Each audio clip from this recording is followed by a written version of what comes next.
Yeah, nah, hit play, here we go, yo. Yeah, nah, hit play, here we go. Real talk, real laughs, real show. From the couch to the street, we roll. Say it how it is, no filter, no control. Yeah, nah, you already know. Fresh takes, fast pace, still the show. It gets trending if it's wild. Yeah, nah, content, turn it up, stay on. Yeah, nah. Yo, what's up, guys? Richie here from Yeah Nah Content, and this is our third episode of our podcasts. This one is pretty cool. It's been a long time coming. Our special guest is Kana. So I want to welcome Kana to this. We want to do a bit of a shout out to our sponsors, Hardy Hungies, the Coffee Lady, and Ruthless Eyewear. Thank you so much again for your continuous support. We do appreciate it, and we look to see where the growth takes us all. And we've always got you guys just like you got our team here, so it's pretty cool. On this podcast, it's a subject that I think can reach a lot of people, and a lot of people that are sort of halfway there or on a bit of a journey. This may be an eye-opening chance or opportunity to sort of bring you closer to something that maybe you're humming and hawing about, which is pretty cool. So, but we'll let you guys watch that and be the judge of that. Now, I was thinking we could do probably an opening prayer, as this subject, this topic, this podcast is about Jesus. It's about God, religion, but mainly Jesus and his life and teachings and things like that, and why we believe or why we don't believe some things and stuff like that. So, yeah, we'll just do a bit of a prayer. Dear God, thank you for bringing all the boys here tonight safely. Got here all safely. We're in a nice sort of warm studio. We've got good lighting. The cameras are set up. The mics are working. We've got some smiley, happy faces. And I just appreciate you allowing this to happen finally. So we are here. And yeah, thank you for everything, God, that you've given all of us. And thank you for the direction that you're leading us in. And this is, I believe, the start of something new for a lot of people that may help a lot of people. So yeah, thank you again, and please watch over us as we sit here and we go through the talks, and yeah, feed us your knowledge, give us spirit and love and hope, and yeah, thank you very much. Amen. Amen. Awesome. So yeah, Kana, if you want to tell us, bro, what when did your journey start, bro? When did your journey start? Like, what brought you to faith? Yeah, so Kana te paumua. That's my name now. My birth name is Shane Hohepa Te Paumua Hami. Hey. So it's been a name change officially. Actually, I went to the birth deaths and marriages. Yeah. Changed it, and it's funny actually, bro. Oh, and I always think about how did Saul handle the name change from his people that knew him as Saul when he went to Paul. Because some of the Christians would see him coming and be scared of him. But he's like, no, I'm Paul now. Hey, I'm Paul now, mate. yeah, I'm not going to kill you. Hey. I'm different, I'm Paul. Yeah, not that I'll kill anyone, but, you know, it's, people who know me as Shane find it hard to get used to Kana. Yeah. And people who know me as Kana find it hard to say Shane. But that's cool. Anyway, like, yeah, a bit of emancipation from my family situation, in a way. Not that I need it, but it was a bit of a finalization of moving on or something. Yeah, it was great, a bit of freedom. Just yeah, and it's just a weird part of my personal journey far out, and that's cool. But also, Kana came from Tuakana, which is a name I picked up at high school for our music. Yep. And Tuakana's like, brother, older sibling, and I'd like Kana, and you just use that, and so a lot of people in the hood or through the music scene know that name. And yeah, I use one of my middle names to keep a part of my family with me. Yes. Get what I mean? Anyway, so yeah, I grew up in Waiori. I was born in the army. My parents from the army. And then when I was 3, I was like, right, I'm sick of this. I'm going to jump on a plane and move down south. So I was moved to Burnham because my dad got, my parents split up, and Mum had parents down here, and they came down here, and Dad followed her really, and came down here, grew up in Burnham, grew up in Hornby on the west side. Hey. I went to Ellesmere College when I was in Burnham, because you'd either go to Lincoln or Boys High or go to Ellesmere. With Daniel Carter, he was there when I was there. He was an older fella. And then you went to Hornby High and then got kicked out of school for smoking weed and being a rascal. You're not the only one, brother. You're not the only one. Most of our bloody high school. No, I got the option of living, before I got kicked out, I got the option of choosing a course. So I chose this music course, Harlequin House. That was run by Poss. I think Scribe was on it just like a year or two before us. It's down Barbados Street, right behind the new stadium. Yeah. So we done, and that's where I met a few of my bros and started my journey to be a world famous rapper. Mate, you're close, bro. No, goal was like, no, bro, that's not the one, cuz. No, but I like what you're doing though, bro. Like, I think, you know, and what you were saying before, like, you know, so we're getting close to when you were 17. Yeah. And that's when you had your... Yeah, right. A couple of years later, yeah. Yeah, okay. Yeah, so we was going to Harlequin House every day, smoking weed. Because actually, the reason why I got kicked out of course was a big turning point. There was the violent altercation I had with my father when I got home late one night. Long story, but it was like, it really changed my mindset about the world and the trust I had for people. Yes, bro. And I was good at school, bro. You know, I was a bit of a clown, but I was all right. Yep. And then when that happened, I was just went, pew, you know, and then, hence getting kicked out, blah, blah, blah. And then, and then had my first daughter. And so, like, yeah, that's where the journey began. Yeah. So, having a daughter, like, how did that bring you to... Well, first of all, it was when I was 7, when I had this random voice in my heart, nothing audible, just, 7. Remember, no knowledge about God or Bible or anything. And I was thinking about death because I'd been to a tangi or something, and I'm like, where do you go? And and the voice was just like, I've come to save you. And I'm like, oh. What? But even like, that's only me. Those words I didn't even know at the time. Yeah. Was more of a feeling that I'm interpreting now. Rather than words, it's a feeling. Yeah, as a 7-year-old, and who knew nothing and could talk to no one about it. Yeah. And anyway, so like that voice came back when my daughter was born. I was holding her, and the voice said, "Oh, well, she's not gonna just rot in the ground forever. Yes. She's gonna die one day. So I'm real. So." And then that kind of set it off, and I was like, and by then, bro, because I started smoking weed when I left, when I got that, when that thing happened with Dad, and smoking weed is a funny thing because maybe it helped me to understand God a bit more. I don't know, because that was because I wasn't brought up in the church, and that was my, like, that voice was like. Before I even had faith, at Harlequin House, our second song we done, our first song was View Our Scene, it was a weed song. Yeah. And our second song that I was part of that I ever done was called Life to Death Situation. And that's 17-year-olds talking about God and life and death. And we didn't even, not Jesus particularly. Yeah, just religion in general. Well, just, a bit of hope, life to death situation, a bit of hope about life, about death, dropping God's name here and there. But me personally, I didn't have any knowledge about him, but that curiosity was still there, right? Yes, right. And I don't know, when I started smoking weed, and I'm like, boom, whoa. I think everyone has that curiosity, bro. I think everyone has that, and even if it's a small percentage, from the childlike faith, from when you're first born. Well, I think when especially if you're a kid and you go to your first funeral and you're like, oh, so is this it, or like, do they go somewhere? Because I'll be straight up. I think most funerals you go to, there is maybe even 100%. This could be accurate, where there is a part where they're talking about God, right? And going and angels in heaven, and it's like, well, hang on, this person is not even a believer, so how can we be in a church that represents the Father, and then we're talking about life after death, and they're in heaven with angels? But for me, I always found that a strange concept, because it's like, well, if they don't believe, well, let's just go outside or something and just put them on a boat and do the Viking way or something, Well, why are we? It's just like, no matter what you're into, you're always praying to something like a higher power, bro, like a God, right?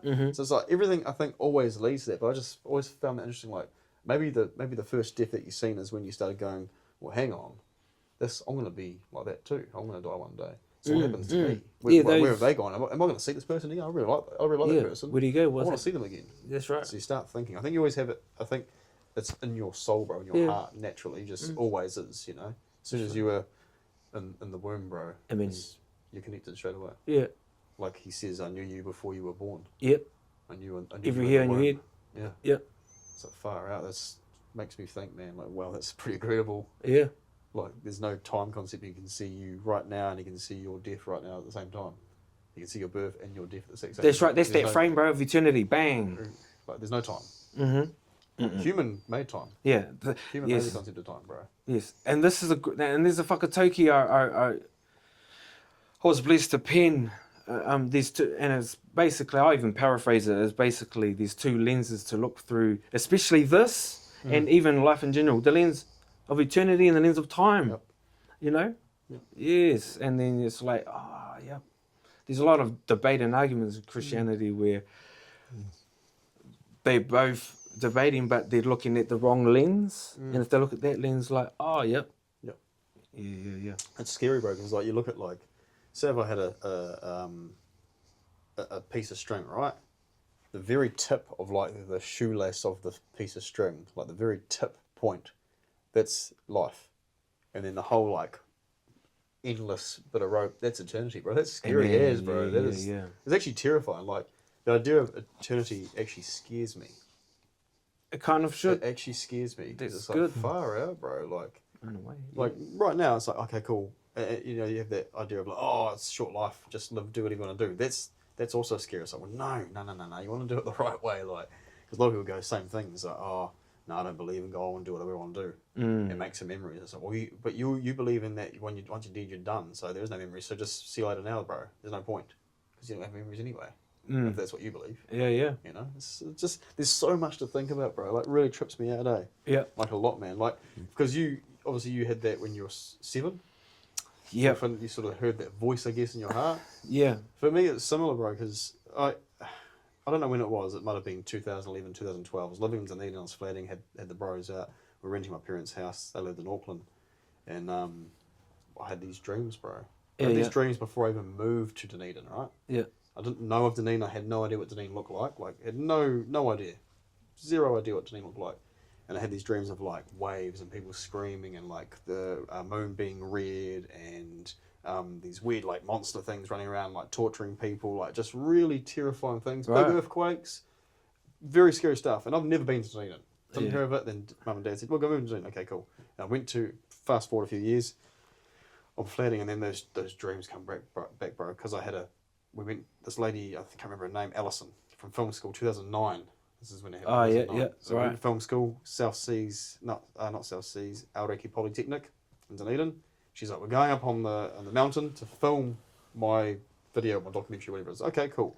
And we're driving up there, bro, and I started feeling sick. I feel sick. She's like, what's wrong? I was like, I feel like, slow down, hang on.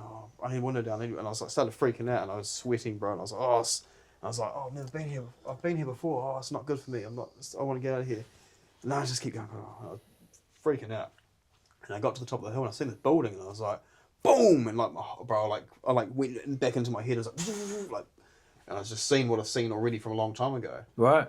I was like, and I said, she's like, what the heck happened? I was like, I don't know. I like disappeared in my head. I've never had that before. It's weird. I had a vision, but I've already had that vision. And I said to her, hey, look, can you give me a moment? Because if there's 3 windows on the front of that building facing Dunedin, I've never been here before, but if there is, I'm committed. Yeah. She's like, what? And I was like, yeah, just give me a second. So I got out of the car, jumped over the fence, and I look at the front of the building, bro. There's 3 windows. And I had a tear come out of my eye, and I was just those like 3 a ghost, bro. And I was like, wow. Yeah. Because those 3 windows, Yeah. I saw a wave wash over Dunedin, the whole Dunedin, like a tsunami, massive wave, smash through the windows. And I was running up that hill, cars everywhere, blocking, people screaming, crying. Ran up the hills with my family. We run to the building because we think we're at the highest point, we're going to be safe. And wake up, boom, and I had that vision again. I was like, far out, bro. And it was this multitude of visions, and I didn't understand them. So I was like, what do these mean?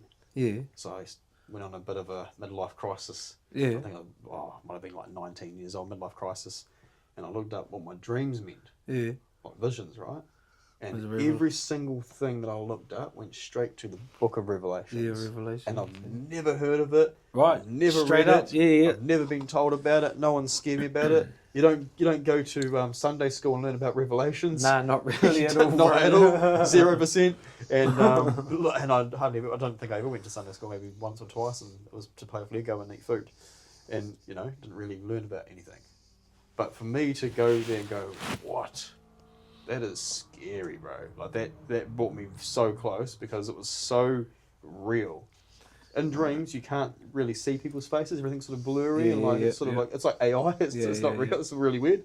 This and all of them, and I can still remember them detail by detail. All of them, every single one I've had, still to this day, and remember people's faces, who was there, who was everything. Bro. True. Yep. And it was absolutely terrifying. And I know because of what I've seen, I know that I've got nothing to fear in life but the end.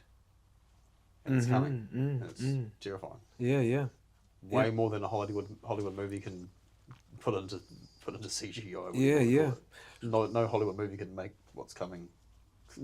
True. real, And there was your first introduction to faith in the Bible. That dream and finding out that it was. Yeah, it all led to this, bro. But I was like, how can I know this stuff? But I've never read or been taught about it. Yeah. How there's zero possibility of that. So it brought me to it. Cool. But I was like, man, I relate to what you were saying, like how you sort of, I wanted you on this podcast, bro, because I feel like you've been down a lot of roads of religion. Like I feel like you've explored quite a lot of different sections of it, and not just like Christianity, like maybe the Jewish or Buddha or whatever it might be. I feel Muslim, whatever. I feel like you've like looked into a lot of different, I guess, scenarios or whatever you want to call it. Yeah, but it's always led you to here. Yeah, to a degree. I mean, I went to a mosque once. Yeah. Why not? Yeah. I was invited by my mate. He's actually got autism. Ranui, shout out to my bro. But he's a lovely, lovely human being, and he loves Jesus, goes to church, but he goes to all of them. He goes to the mosque and does the heart, gets dressed and stuff. And I'm like, yeah, bro, come along, bro. And I went along. Even my mate, I done a video. My mate thought I was Muslim. Now I'm like, it's just a building, bro. I'm going into the building. And it was the one in Riccarton too, so it got shot up, right? So that one. So it was an honor of some sort to go in there, and so I went in there, checked it out, curious, like but like point being is that, have you seen the movie The Life of Pi? Yes, bro. Yeah. So do you know what I'm getting at? Yeah. Because remember his dad was like, you can only pick one religion, because he was getting he was kind of picking them all, and I'm not saying I'm picking them all. I've got my rock, but you don't know what something tastes like until you taste it. And so, like, right, I'm going to Jehovah's Witness Church because I've never been, so I'm going to go. Right, I went once, don't need to go again because that was not up my alley. But at least I went, right? And I'm like, okay, now I know what they're doing. And you just learn about it and you're like, oh, okay. And so like, because to be honest, my first church was Celebration Church in 2004. When my daughter was born, I started to go into Celebration. I liked it, bro. It was, music was lively. I didn't even know nothing about denominations. I thought this was church in the whole world. Very naive, didn't know nothing about nothing. Now I learn it's what is it, Pentecostal, charismatic, and So I was in there for a few years thinking this was church, and then realizing, there's other denominations, there's other things. What the heck? It's confusing, bro. Yeah, bro. And then so I'm like, when I went in first in there, I'm like, all right, I'm sorted. I found the truth of, these people must be perfect.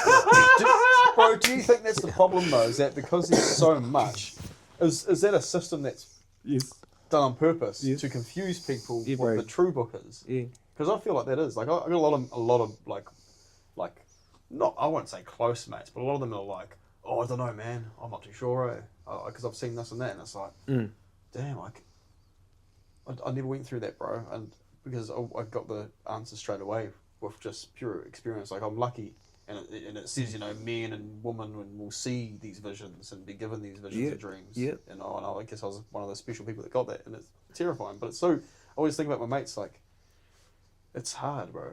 No wonder they're struggling with faith and believers, because there's so many different things. And it's like, well, this person says this and that person says this. That brings me back to like churches, bro. Like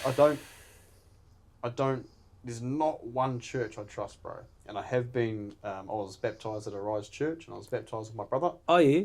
My homie, Josh, shout out to Josh, he's no longer with us. He ended up taking his life and all that after he was pretty much baptised. So I think, I kind of had a feeling that something was going to happen. He's went and forgave his abuser, and then he baptised and on a journey, and then next minute he's gone. I was like, okay, so it's like it was planned. He knew what he was doing. But it's like, just being at that church, the reason I'm bringing up the idea of churches is that I feel like it's all very lights, camera, action now. Yeah. And we're always doing this whole, like, we're talking about all the good stuff all the time. And it's like, why are we talking about the good stuff? We understand the good stuff. We get the good stuff. But we're very little anyone is talking about the bad stuff. We're not talking about the end. We're not talking about Revelations. Why are we so scared to visit the Revelations? No one's doing it, bro. Everyone's like, you can... you can be a killer and ask for God forgiveness and you're straight in heaven. It's all good. It's all good. Do what you need to do and just have good, strong faith. And it's like, why are we not? We're using like rewards as such. We need to scare people though that there's rewards and there's also punishment. We're not talking about punishment. There's the love of Christ and the wrath of Christ. Yes, bro. And yes, I get that a lot, especially when I talk about some negative truths about faith. People say don't focus on it. It's fear mongering. Well, for me personally, I've been through that whole journey, and so now for me personally, it's knowledge that helps strengthen my faith. Yeah. Sometimes when I present it might be a bit too blunt and people aren't ready for it. But when you post something online, you can't. It's for everyone, right? And if it's a nuanced topic, well, you got to write a blooming novel, don't you? You got to write a novel, bro. You know, so it's like, it's interesting thing. It's just hard for me to, like, I have my own relationship, bro, and that's all I need. Like, I mean, I've got a lot of people saying, "Nah, you're wrong, man. It's not real. Don't talk to the fairy tale man in the sky." And it's like, oh, cool, good for you. I will, because if there's nothing. So if I'm wrong, then I'm wrong, and that's okay. But if I'm right, guess we're that's good. But if you're wrong, that's bad, man. If you're wrong and I'm right, then damn. Yeah. So I've got no problem being wrong because I'll just be dead, right? Yeah. But if I'm right, then I had the faith the whole time. Yeah, that's a good one. But you're the opposite person. You're saying, nah. And what if you are wrong, bro? That's not good. Your whole life you spent not wanting to have a relationship with God. So, therefore, when we bow our knees and we all confess that He is the Lord and go through our life doings, and He's like, I don't know who you are. We never had that. Away with me. I never knew you. That's the most terrifying. Oh, yeah, that was one of the first scriptures I learned, and it scared the flipping Jesus out of me. Yeah, but imagine like even just having like maybe like your mum or your dad say that to you, bro. That's, yeah. That's that's deep. Yeah, I felt like that. You're not part of the family. It's like, oh, yeah, like that's crushing, bro. Like I reckon that's crushing as. But to hear that as well, I'd be like, yeah. What if it's the other way around? This is just my thinking of it. The way around, like. You say to your parents that, or no? So you believed in it your whole life, and then you were let down at the end. But you want to know because you just be dead. That's the concept. Yeah. But you know what I mean. It could be, yeah. So I suppose for someone like me, bro, I'm not a non-believer. I'm not saying he's not real, but I'm not saying that. I put all my eggs in that one basket. And, it's hard, bro, because there's so many baskets. And that's what I mean, yeah. There's so many different eggs in different baskets. And there's so many banners. So which one is the real one? And that's why I feel like people should go on that journey like you are doing. Exactly. That's good, bro. You're not saying, get stuffed. Could be open-minded. You are going on a journey, bro. Be open-minded at the end of the day. And I think, because it can be a very touchy subject for some people. It comes down to a personal experience, bro. And that's what that's right. That's right. Personal my whole experience. life, no, influence. My grandmother. She was Christian, but as I was saying earlier before the podcast, like I rebelled so many times against her. Like when she'd say, "This is the way you should do it," nah, get stuffed. I'm not doing it that way. I'll do it on me. And I was a devil of a kid, bro. I think bad. Yeah, I think. For like myself, bro, like I haven't had an experience like both of you saying you've had, you know, like an experience to be like this voice or a vision. What about a tear? A tear, a cry? But I've had experiences where it's made me think, you know, and that's where that curiosity comes in. But that's and- pretty powerful, even just that part, for you to even think about God. Yeah. That's Amen. massive, bro. That's something touching you here, bro, going, It hey, comes I'm here. back down to that belief system, man, and what, for me, what you want to, you know, put all your belief in. You know, a dog, for instance, you know, they've got their belief system. Yes. You know, it's very, for me, it's very different, bro. Like I've gone through a couple of different churches, and I've seen some stuff that I can't explain, but there's also, you know, in life things happen that you can't explain. Exactly. And When I was baptized, bro, you got people around you, right? So once you're baptized, you come up, and then there's a big prayer, and everyone's the hand on you and all that. And, you know, it might be a few, you know, like 60, 70 people in the room maybe. But I was closing my eyes, bro, and oh man, it was insane. I felt like there was 1 million people with all their hands on me, like people that weren't there. Yeah. And I'm hearing stuff that is not of, you know, not worldly stuff, bro.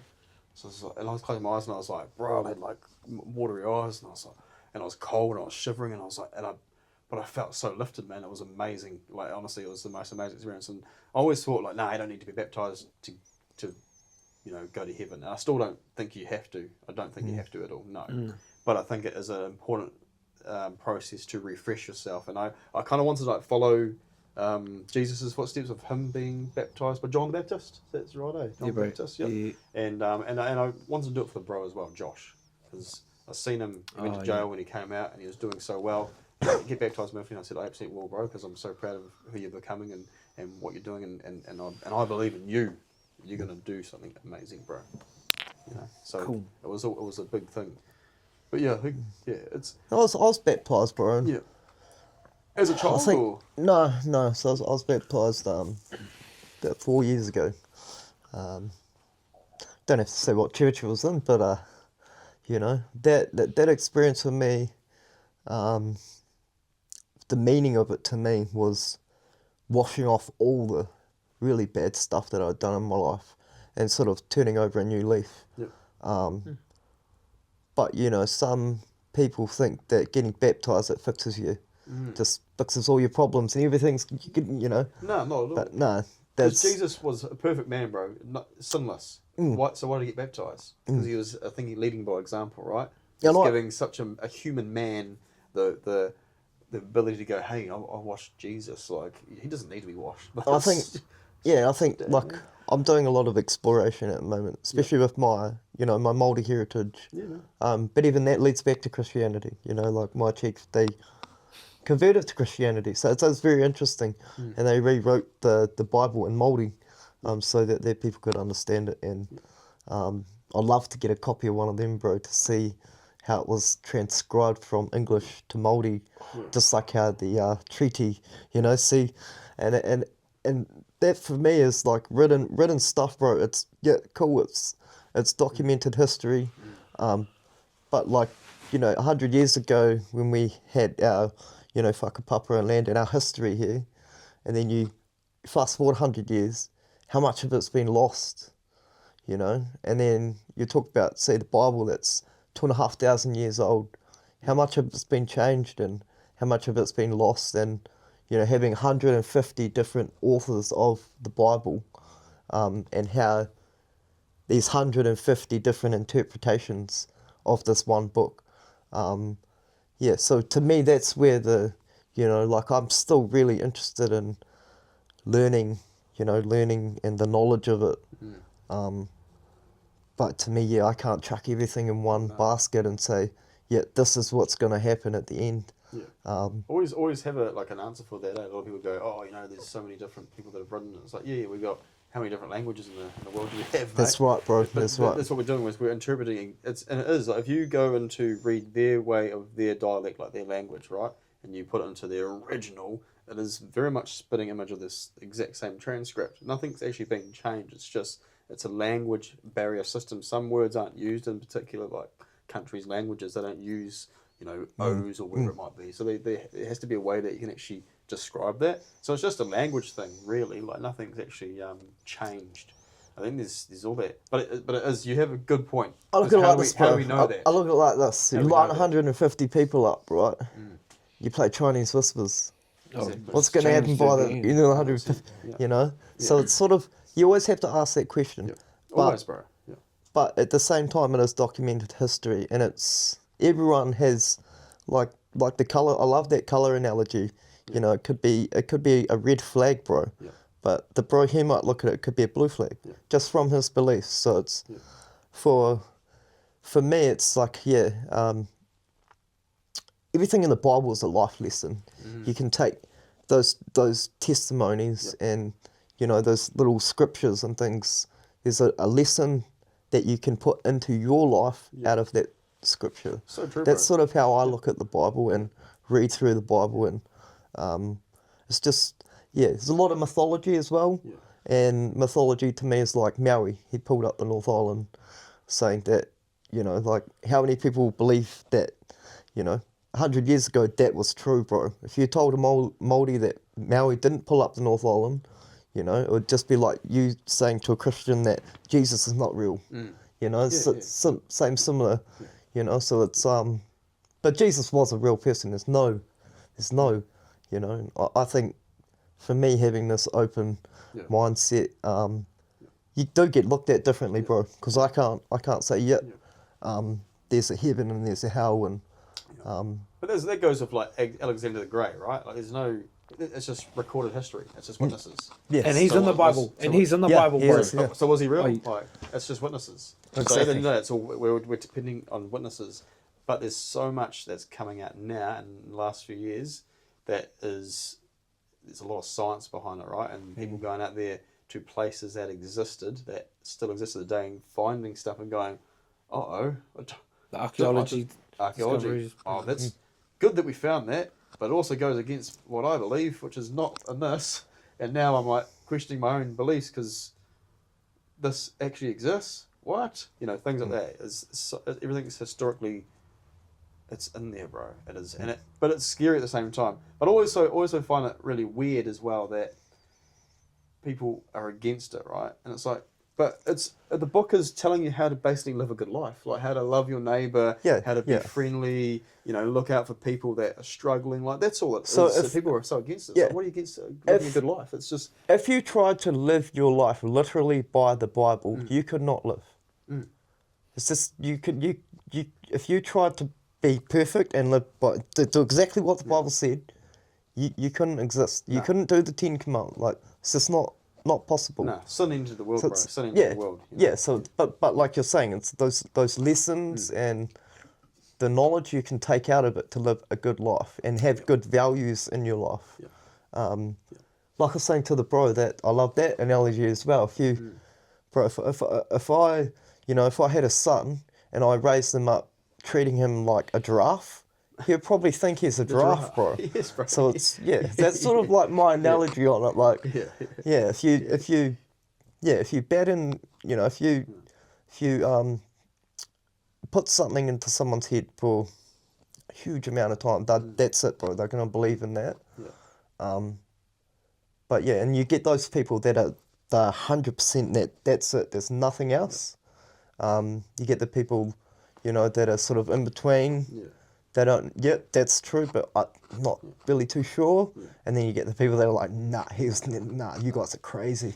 I don't know. What are your thoughts, bro? Like for you, because this would be interesting. I don't know what your thoughts are on this, but is Bible real to you? And like which one? Like which vision? Yeah, like, is it real? Like, do you find it real? How do you perceive the Bible? Do you perceive it as like a literal fact or like how would you put it, like a document, you know, a written document, or is it, you know, how do you perceive the Bible? The Word of God. It's a historical document. It's analogies. It's poetic, it's stories, it's literal. You know, it's a bit of everything. But at the end of the day, yeah, it is God's word. But which version? Yeah, the version things throws everything up in the air, doesn't it? Yeah. How does Confuses. anyone know? Which Yeah. version is the Yeah, real yeah. version? Because there should only be one That's a good version, point. right? Yeah. That's a good point. Yeah. Like, how does anyone know that? It's like That's- having one banner and you're having, 50 different things under the one banner. I think a lot of it's faith as well, but the book also shapes real life events, especially. But for me, like the past, I appreciate the past, and it's what shaped today's day and age, right? Yes. It's how we got here. History. It's how everyone got here. But for me, I don't care about it because it's happened. There's nothing I can do, right? I can't go back there and change it, or Yes. I'd love to go and be a witness. I'd love to be there and be in the line of sight where Jesus walks out with his cross, and I would help him pick the cross up, and I would 100% do that. I'd love that, but I'm not. I'm not there. So for me, it's like I look at Revelations, and if you look at Revelations, I don't know if you ever read Revelations. I've read it, and I had to because of my dreams. It pointed me to that. So something said, "You got to read this, mate, because you need to know. Because what I've shown you is going to help you see that in the book, and then put two and two together." And that's exactly what happened. In the Revelations, it is absolutely terrifying, bro. And people are like, "Oh, how can God do that to us? He loves everyone. He loves us." And it's like, yeah, but this is the Creator. Like, how could a builder build his house and then burn it down? Like, because it's up to them, mate. Like, it's something that wasn't quite right. The build was not good enough. The build was not good enough. It's like the days of Sodom and Gomorrah, when Noah, we had Noah and earth flooded the whole world, bro. Like, and he said to Noah, "Look, you're not perfect, but can you go do this and bring two or two to, let's do this, sort this out, and then I want to start again." Because he can, bro, because he created it all. So I think for people, if you're searching for something, yes, the past matters. It's what got us to here right now. It's important to understand that. But I think this is the crazy, everyone knows the name Jesus. Yeah, that's right. Everyone knows the name Jesus, which is pretty incredible. And it tells you that everyone will know that. So how can a lot of books have been absolutely destroyed, bro? And people find them and go, "Oh, it's an uncompleted book," or whatever it might be. But the only book that's standard the test of time the whole way through is the Bible. And it has so much information in it of what's going to come and what's going to happen. And if you read the Revelations and then you look at the world, you're going to be like, far out. There's very zero chance of that book and these people knowing what's going to come and happen.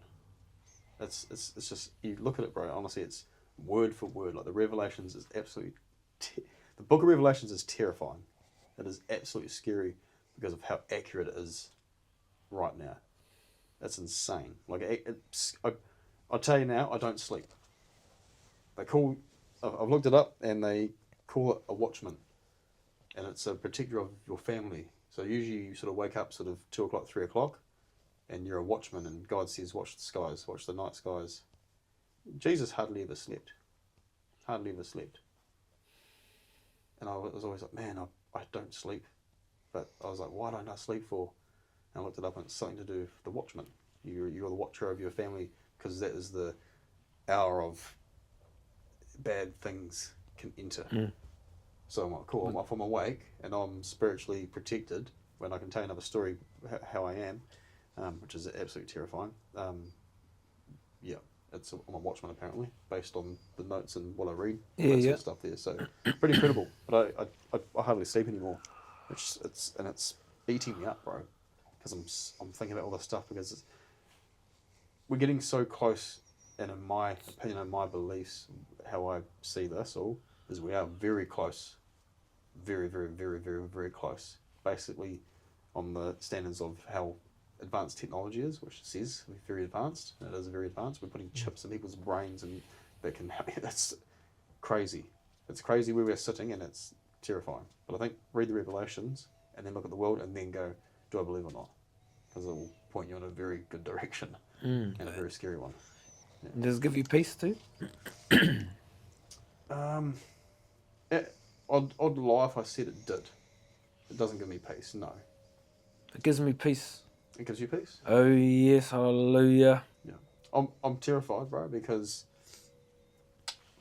how do you know you're not a lukewarm Christian? You know what I mean? We don't know that. Like I pray to God most days, bro, and I thank Him for everything, and I do. And like my wife, I don't know, she's never said that she's a believer, but my daughters, I let them know that Jesus loves them and that He's always watching them, and that with Daddy around, they're safe and protected because Daddy's got a strong relationship with Him. Amen. And God knows me. But again, I go, look, we're all sinners, bro. The only one perfect man existed on this earth ever, and that was Jesus Himself. No one else has. Yeah, a lot of people go, "Oh, I'm perfect, I don't sin." Nah, you sin, man. If I see a pretty girl down the street, I'm like, damn.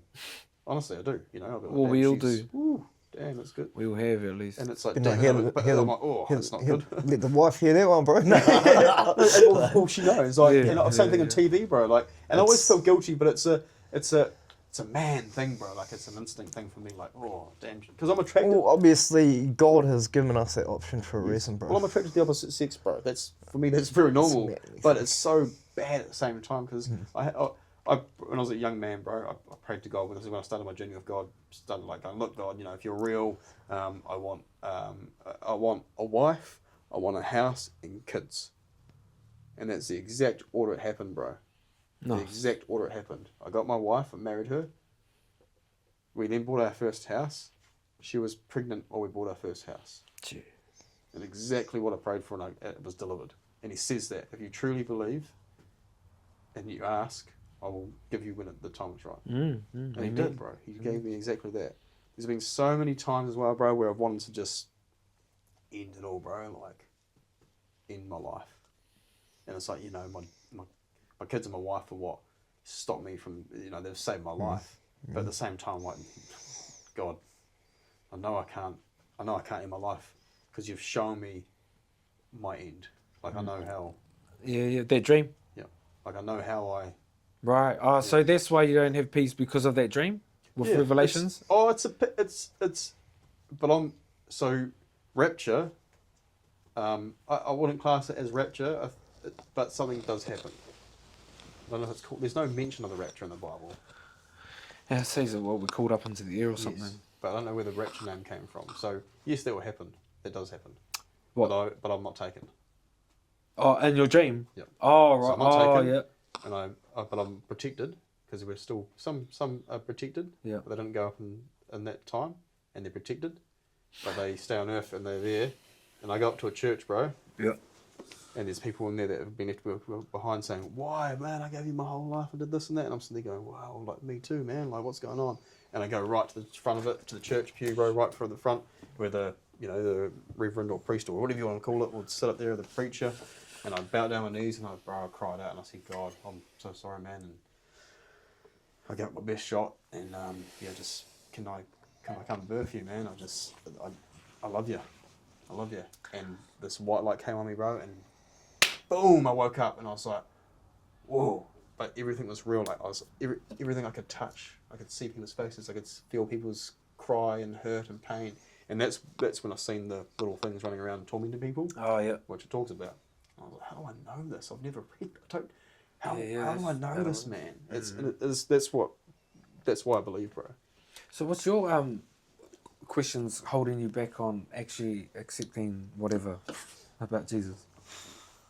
I believe Jesus was real, bro, and the Bible is facts. It's factual. I'm not a non-believer. No, there's nothing holding you back. You're just on a journey, bro. Yeah, bro. Yeah. And I believe that, I believe there's a higher power, but I just can't say that that's Jesus' dad, God. Because, I suppose because of my own personal experiences. Yeah. I've had some bad experiences. It was like this for me, bro. When I first had that thought and heard that voice when my daughter was born, there was a vision of a simple one, just a white backdrop with every human lined up, in the world that's ever been, naked as the day they were born, average age, whatever, it all lined up, boom. And even strip the skin off, and then boom, just, blood, bones, all the same. And then strip that out, that back, just their soul, boom, all the same. And that kind of spoke to me that, this was after when God said, I'm real. And I'm like, well, which one? Because I know there's heaps of gods. And then that vision was like, there's one God for everyone.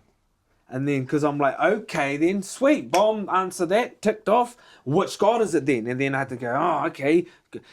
At the time, the Passion of the Christ movie came out, which I've learned now has got a lot of deception in it. But anyway, God still uses anything for good, and he used that movie to give me an insight on what could have possibly happened, how he got crucified like that. So you know what I mean about that vision? Like, okay, must be one for everyone. And then which one? And then that's like the journey to go I suppose on. that's how you perceive God too. Like, for me, we're all our own authors, eh? We all write our own book. Are we though? Well, yeah. In the moment, we have the choice to make a decision. Yeah, we've got those options. Free will, yeah, I yeah. disagree. Yeah. Whether our destinies are already pathed out for us. You know, I know what you're saying there. Our stories That could frame, already, bro. That frame, G. Yeah, our stories could there's be. no free will, but there's a choice in the moment. I have a choice to click my fingers right now. I did. I have a choice to click my fingers right now, and I didn't. But like whatever, like, and you can play with God like that and be a funny guy if you want to, like, and it's funny experimenting like that. It's like, So if God knew that you would sin, though, he knows the whole picture, right? He knows that frame that you said. but Hey, the beginning, I am beginning and the end. Yes. So that's the lens of eternity. but that was the test of the- Adam and Eve. Yeah. Was no, because that was when the whole free will came into it. Gave them the option. God was like, so we had Adam, right? Adam was lonely, so Adam made animals, and then the animals were together, and Adam was jealous of that, and God could see that. And he's like, oh, why are you upset? Because the animal, male, female, they were together, and he's like, oh, I feel like I'm missing something here. So from Adam's rib, then came Eve, and then they were perfect. It was perfect. And then because what happened before that, obviously we had Satan that had been cast out, okay? He was cast out, and he was down there so he can manipulate. So he can bring a little bit of bad apple stuff in there. And Adam had spent longer with God, so he knows what is right and what is wrong. Wrong hasn't existed, though. That's so right. He had no context of bad. But That's right. Eve was so new that she didn't understand who else was in the garden. Because there's an animal, there's animals. So the snake came along and said, "Hey, look, I'll tell you this, mate. If you go and bite that, you could actually be like God, and have all the same knowledge and power that God has as well. If you go and do it." Oh, Adam was saying something like, "Don't take that." No, it's all good. Go have some. Okay. So she did, and then she's like, "Oh, this is amazing. I feel so good, man. I feel this is incredible. I feel real mighty right now. I feel like God." You can't know you feel like God. Then Adam's like, "Oh, what have you done?" Like, "Oh, what?" And Adam had some. "Oh man, yes, mate." God came down. Adam, like, first of all, at this point, it's Adam, because Adam was the first man he created. Like, boom, and then he's like, "Okay, so because you made a choice, you've now created free will." And then they got cast out. Eve, I think the Garden of Eve is on this planet, 100%. Where is it? I don't know. Is it buried? I don't know. Is it because of the flood of Noah, that buried it up? I don't know. We don't know. It's hard to... Is it around? It probably is somewhere. We don't know. It's probably buried. We've got the desert that used to be an ocean, and the ocean that used to be a desert. Like, it's kind of swapped over, and that's why water's coming up and things, miracles like that. But so I feel like free will, like, yes, I think our lives are planned out, but I think it's the good things.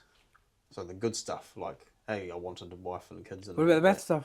Well, that's the devil. Is it? Yes. Well, without the bad stuff, you wouldn't have the good Yeah, stuff. look at it like this. The bad stuff is he definitely, gave- for he me in my gave- life, the bad stuff has been from God. Yeah. Because later on, I'm like, man, if that bad thing didn't happen, my daughter wouldn't be alive right now. Because those events wouldn't have happened. If you look at that story you're just talking about, bro, Adam and Eve, and giving them the free will, there was an option that they chose. They chose wisdom over life. Yeah, so it wasn't forced upon them. Yeah. They chose that option. Yeah. So God has given us that option to sin. But the devil gave influence, and if I go Yeah, to yeah, if I go yeah. to job, But then it's up to the person, the vessel, to Yeah. either let the devil in, yeah, and start sinning, even though they know it's wrong. But I don't think like God is in control of that part. Like I feel like the person is choosing, because if you look at this, Yeah, like, and that's the option of free look at the story, will. like the book of Job, right? Like Job had how many children, and this he had such Job was awesome. He wasn't perfect, but he was an amazing like person in the Bible. Definitely read of him. And the devil came along and said, "Oh, if you think this guy praises you, God, like he loves you so much, I think I could. Can I test his faith in you? Like, can I test it?" And this, have you read Job before? Not all of it, but yeah, I know about Job. Read it. Oh, it's pretty interesting. It's actually amazing. The Satan had his way with him, didn't he? Yes, and exactly. So Satan is definitely here. I think all the bad stuff is Satan, and it's for us to then curse God. That's what he wants, bro. He wants to take us so bad. He can't do anything to God. He can't overpower God. But what he can do is he can overpower us and take God from us. No, he wants to take us from God, bro. That's what I'm saying. He wants to take us from God. Take God from us. That's take us from God. I think the devil represents free will, because free will, I think, it's not always a bad thing, but most of the time free will is a bad thing. You know what I mean? Like, I think a lot of the good stuff is like you've been aligned with that to then go, thank you so much. The free will of stuff, you're like, negative decisions. Yeah. I just feel like there's a massive influence of, like, I don't think God's going to give you, maybe there is, but God gave the devil the opportunity to then get to Job, right? So then the devil can go, oh no, Job's going to curse you. He's going to tell you F off, pretty much. But he didn't. Like, he said, why, man? Like, what's going on? Like, what have I done? Like, can you help me out here? Like, what? Yeah, you're right. But he's like, what's kind of going on, kind of thing. So I feel like God.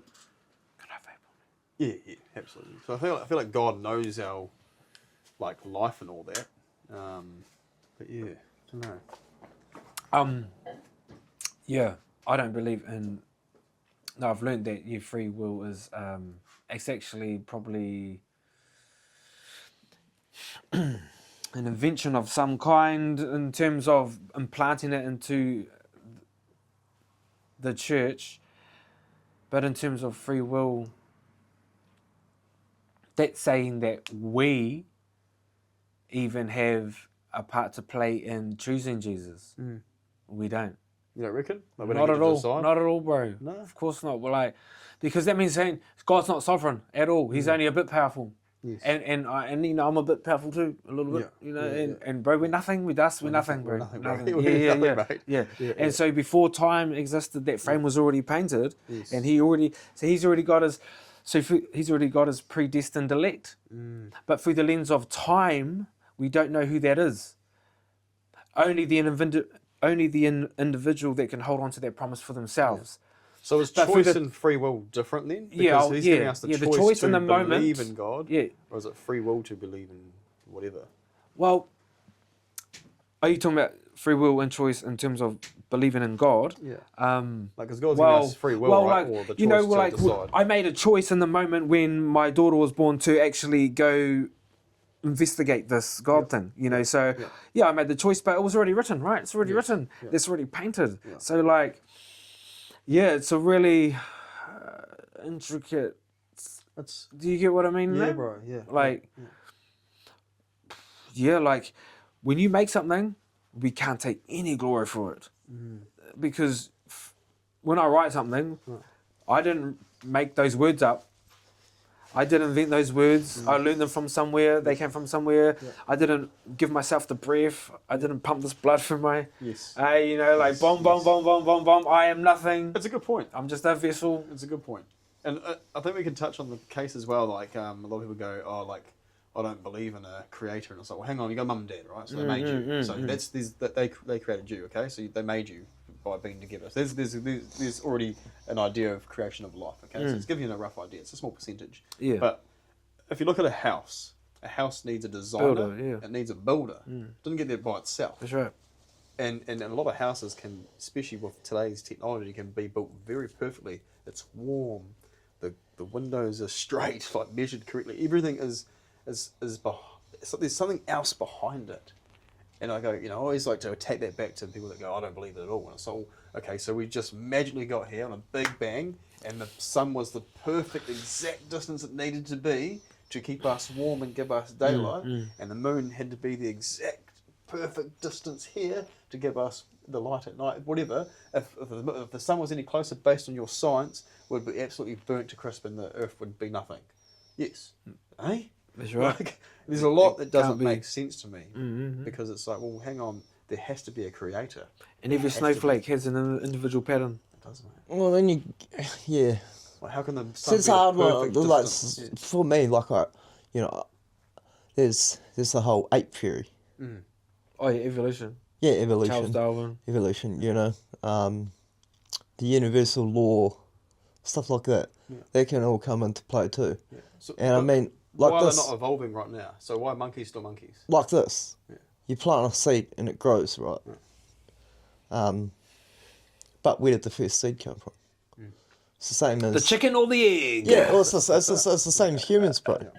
Yeah, so it's I whether, don't think anyone can have that answer though. Like, where Nah. did God come from? God's always been there.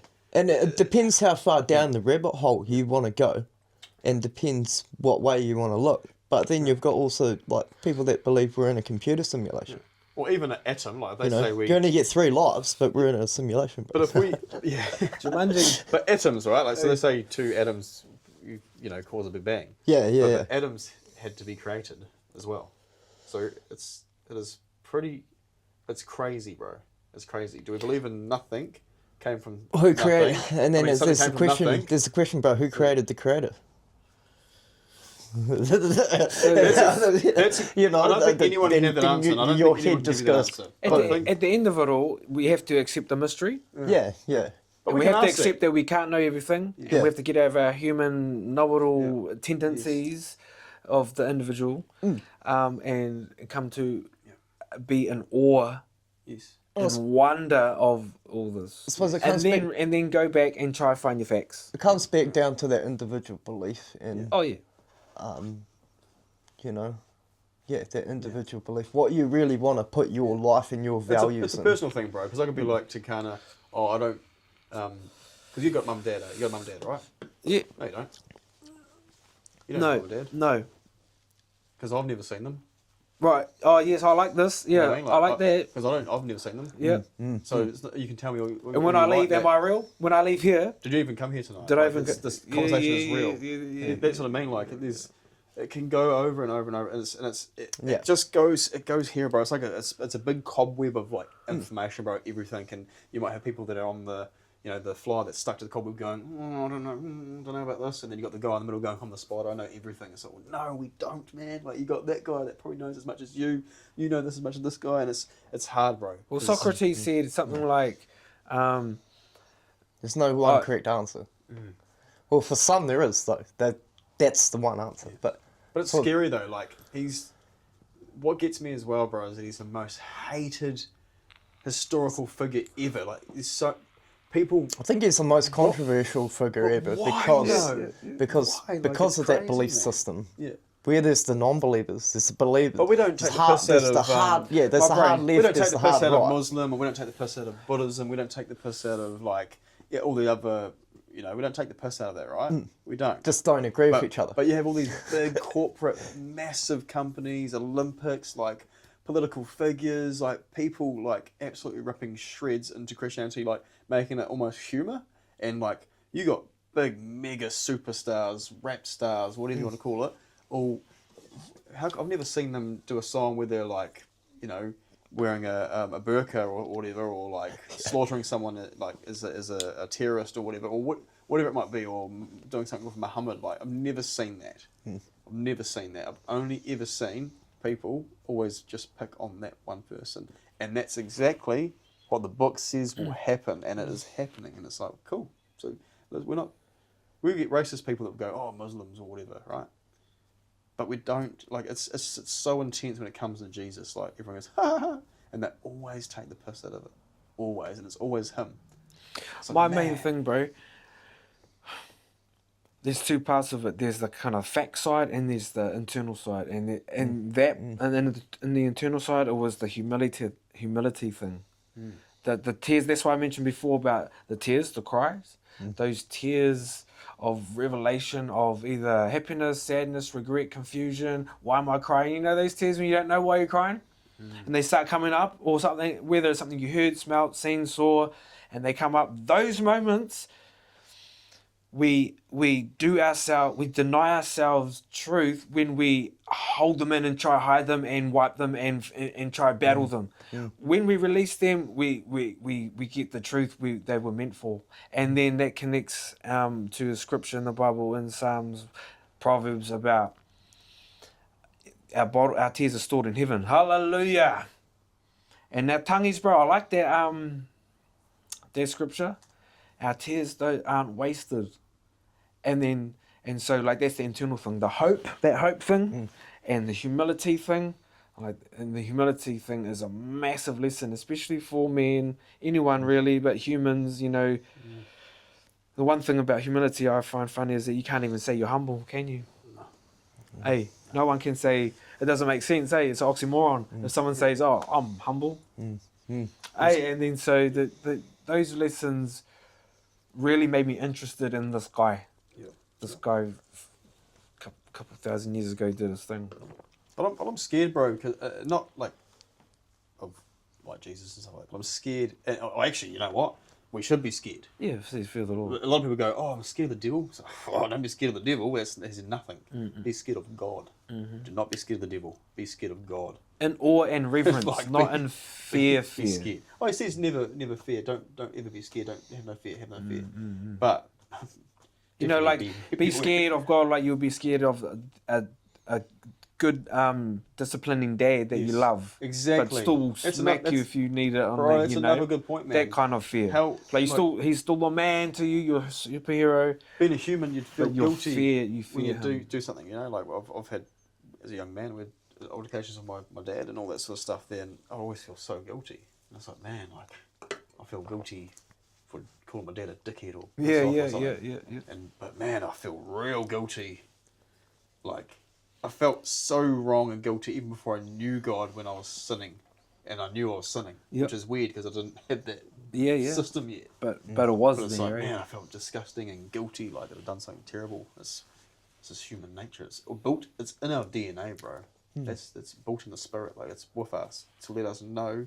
It's like our antennas going up. Hey, man, like you know that it's wrong, and it's good that you're feeling that's wrong, and you know that it's wrong. What are you going to do about it? Which way are you going to go? Well, I suppose that's, I suppose that when it comes to, well, for me anyways, like your morals and your values, you know. I could say I walked with the devil for a long time when I was on the P.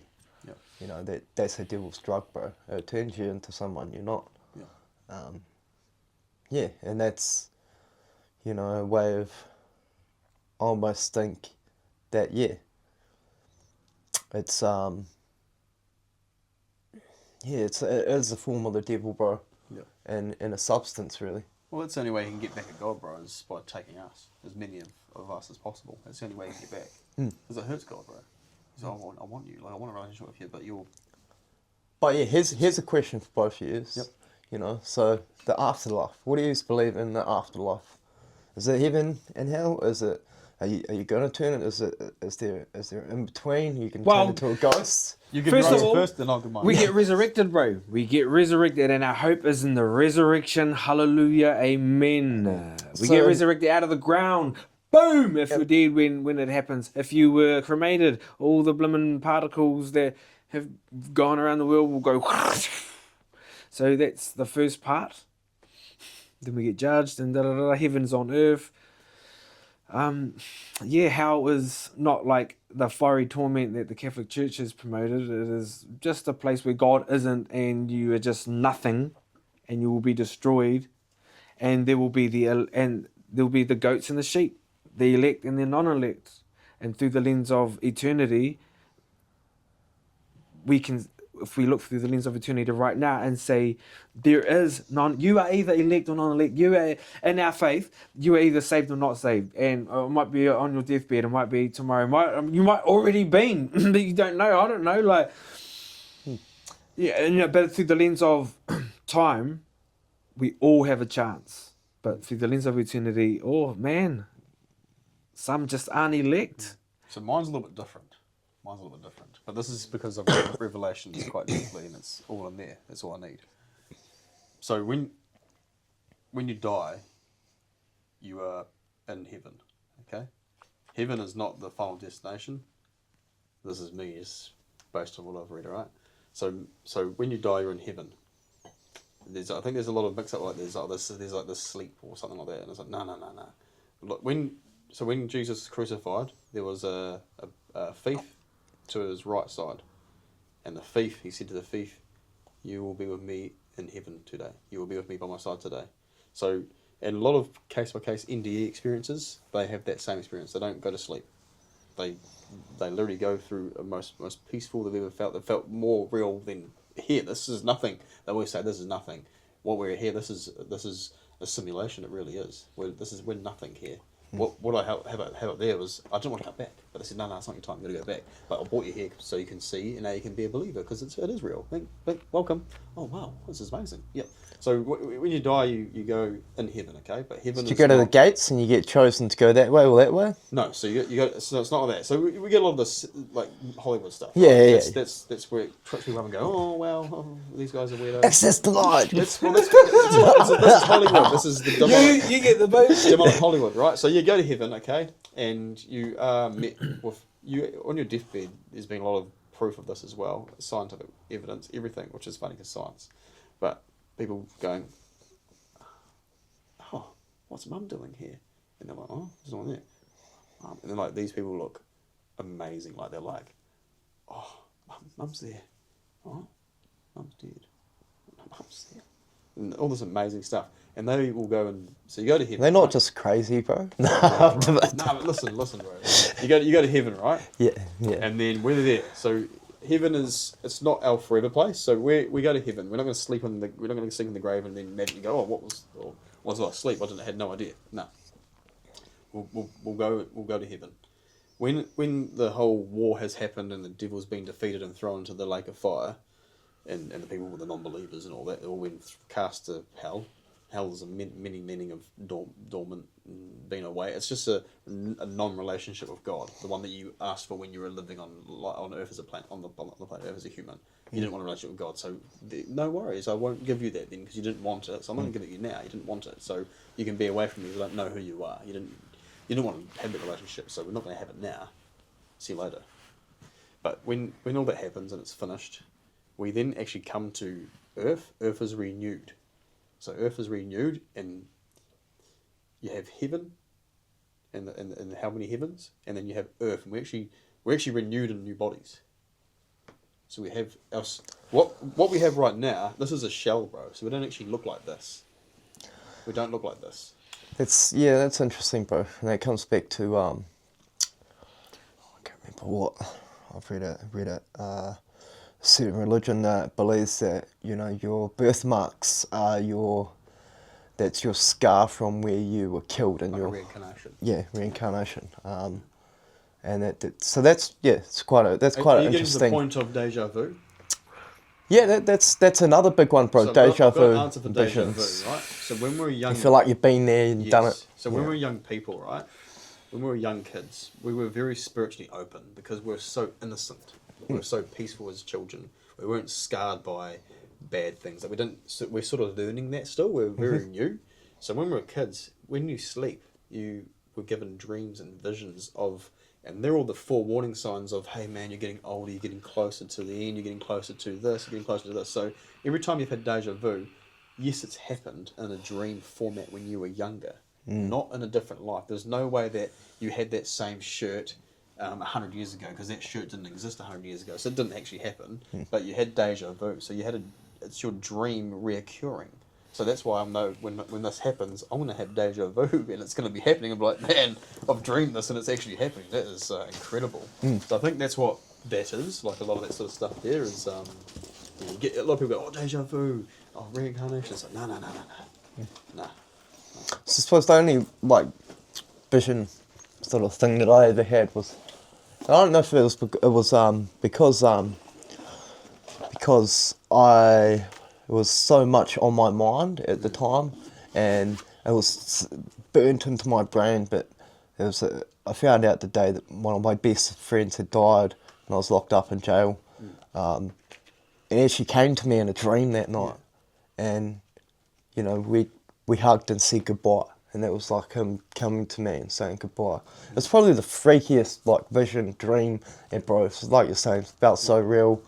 I woke up with goosebumps. I was like, fuck, that was out of it. When my grandfather passed away, bro, in 2009, that's when I was at film school when that whole dream thing happened. Yeah. My parents didn't want to tell me it was during 48 hours film competition. And he passed away. They didn't tell me until it finished because they didn't want to ruin my experience during the filming. And I was actually more angry about that than being sad that I lost my grandfather, my first passing family member. And I went to Auckland and went to the funeral and all sorts of stuff there. The amazing experience to see that and witness that and go, wow, this is what saying goodbye to someone actually is, not just someone at the airport. Like It's forever. Experience. It's forever, right?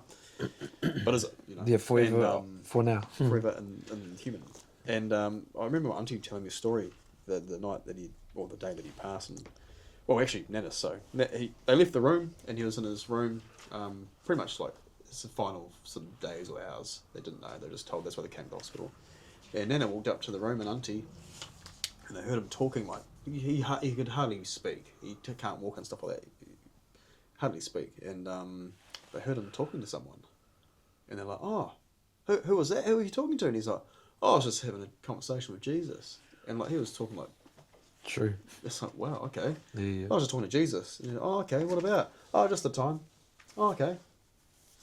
And I didn't think of anything of it. His last words were, "What's the time?" Oh yeah. And that's it. And then he passed away. True. And it's like, man. And then that night, my auntie had a dream, and he hadn't walked in years, and he was in a golden suit, and she said it was so real. He was in a golden suit, and the limo door opened, and he stood out walking. It's like, man, and it gave me goosebumps, bro. Like, it gave me goosebumps. It was like, man, for him to go and have a conversation and say he's had a conversation with Jesus, and then he asks, we're just talking about the time and stuff like that. Oh, okay. And then he goes, his final words were, "What is the time?" So it's another question got for both of you, Yep. and this is another one that came up. Can I finish that question off too? Oh, yes, go. So John 25. John John 5, 28, 29. This is KJV. Marvel not at this, for the hour is coming, in the which all that are in the grave shall hear his voice, and shall come forth, they that have done good unto the resurrection of life, and they that have done evil unto the resurrection of damnation. So that's... But heaven's a place of waiting. It's not, you don't actually, like, you have actually, like, when we all die, we'll generally go to heaven, right? So we all go to heaven. Where? But the judgment hasn't happened yet. Where? And In then, heaven? No, where's it say in the Bible? That we go to heaven when we die. Revelations. Which one? Let's read it. Look at Revelations and just Google search Revelations heaven or something like that, and it might come up. I don't know Yeah. I'm not that good with that sort of stuff. So Yeah, anyway, Google search says that it's a normal Christian doctrine that our hope as Christians is in the resurrection. Yeah. But if you all yeah. So this is not even like an opinion of mine. Yeah, that's just what. It's what the Bible teaches and what Christians in general believe if they know the word. Yeah. Because otherwise, if we don't know the word, we make up our own stuff. But what would the thief be with him that day? Huh? What would the thief be with him on that day? Well, bro, because it's like this, G. Through the lens of time and in the lens of eternity. When you die, like, so the thief on the cross. So he's going to be in heaven, eh? Is that what you're talking about? Yeah. So not in the grave, just asleep. Yeah. So he's going to die in the flesh, however he got buried or whatever, and his skeleton's going to rot, and all those remains are right there, right now, and then at the end, and because life is like a vapor. Yeah. Life is like a vapor. That's a scripture in Ecclesiastes, I think. So it goes like that, and that's that frame. And so you die and you wake up in the resurrection. So Interesting. Yeah. And then like It's weird though, like bro, if you like Because heaven is here. Heaven is here when everything gets regenerated. even on earth, yeah. Well, when you read yeah. Revelations, bro, it shows that because this is just a body. This is not of God. Like this is not like we're not. This is not us, right? So we're not. This the actual soul is the real us. This is nothing, bro. This is a body. That's, It's a vessel. It'll rot away. That's right. It go back to. It's just from dust. We're not. That's right. We're not. You know, the spirit was put into the dust. Like he made the body like clay, and then put the spirit in. So the spirit came from somewhere. It was already. It's eternal. Doesn't die. It's eternal. So when we've come from that. That's why we go like people go Indies. Oh, I felt like I was at home. Like I've been there before. That was wiped for us. We don't because that knowledge is wiped from us when we come here. So when we were born, Is it? I believe so. You That's what I believe was so? reset. So you when we reset every time you come we back. actually have to be real careful. Yes, We got to back it up. 100%, bro. Yeah, 100%. But that's my feeling is that because we're a spirit and he's knew us before we even came here, and we're going back home. Oh So yeah, we've come yeah, from yeah, home. yeah. So he's saying that we've left home, and we've come from home. We're going back home. That's why we call it home. It's like, well, your home. It can't like if you've never been there, it can't really be your home. It's had to be something before. Like that's where you started, right? That's your house, your home. Like my parents, they're my home as such, right? If I go back to them, I feel like I'm at home, like not my house. Physical thing. It's a weird one, bro. It's really. When I had my midlife crisis, Revelations really took me somewhere, and I read it real like deeply, word for word, like what it says in there. But a lot of it says that we will be renewed in our bodies. Like I don't think there's not a sleep. There's like I don't feel like when we go to sleep at night and we wake up and go. Oh, That's exactly what it's like. That's exactly what the Bible says death is like. Do you reckon? No, it does. It says that. You're right. Yeah. But do you actually believe that though? Like we're gonna go sleep. But we're there. So it's like through the lens of eternity. When we die, our soul, our spirit, our energy has gone somewhere. Through the lens of time, So that's a sleep as well. it's just when we die, we're dead. The body's dead or the soul? 'Cause So the our soul energy doesn't die, right? It goes somewhere.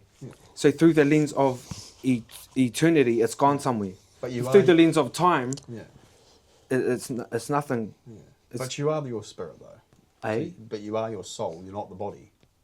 So when your soul Yeah, leaves, yeah. you're gone. You don't stay. Yeah, You're not the yeah, but body. we haven't got we can't look at that through the lens of time. His time, which is Well, no this time. time, this time right now, it's not like they're dead and right now their spirit has gone somewhere and they're partying in heaven.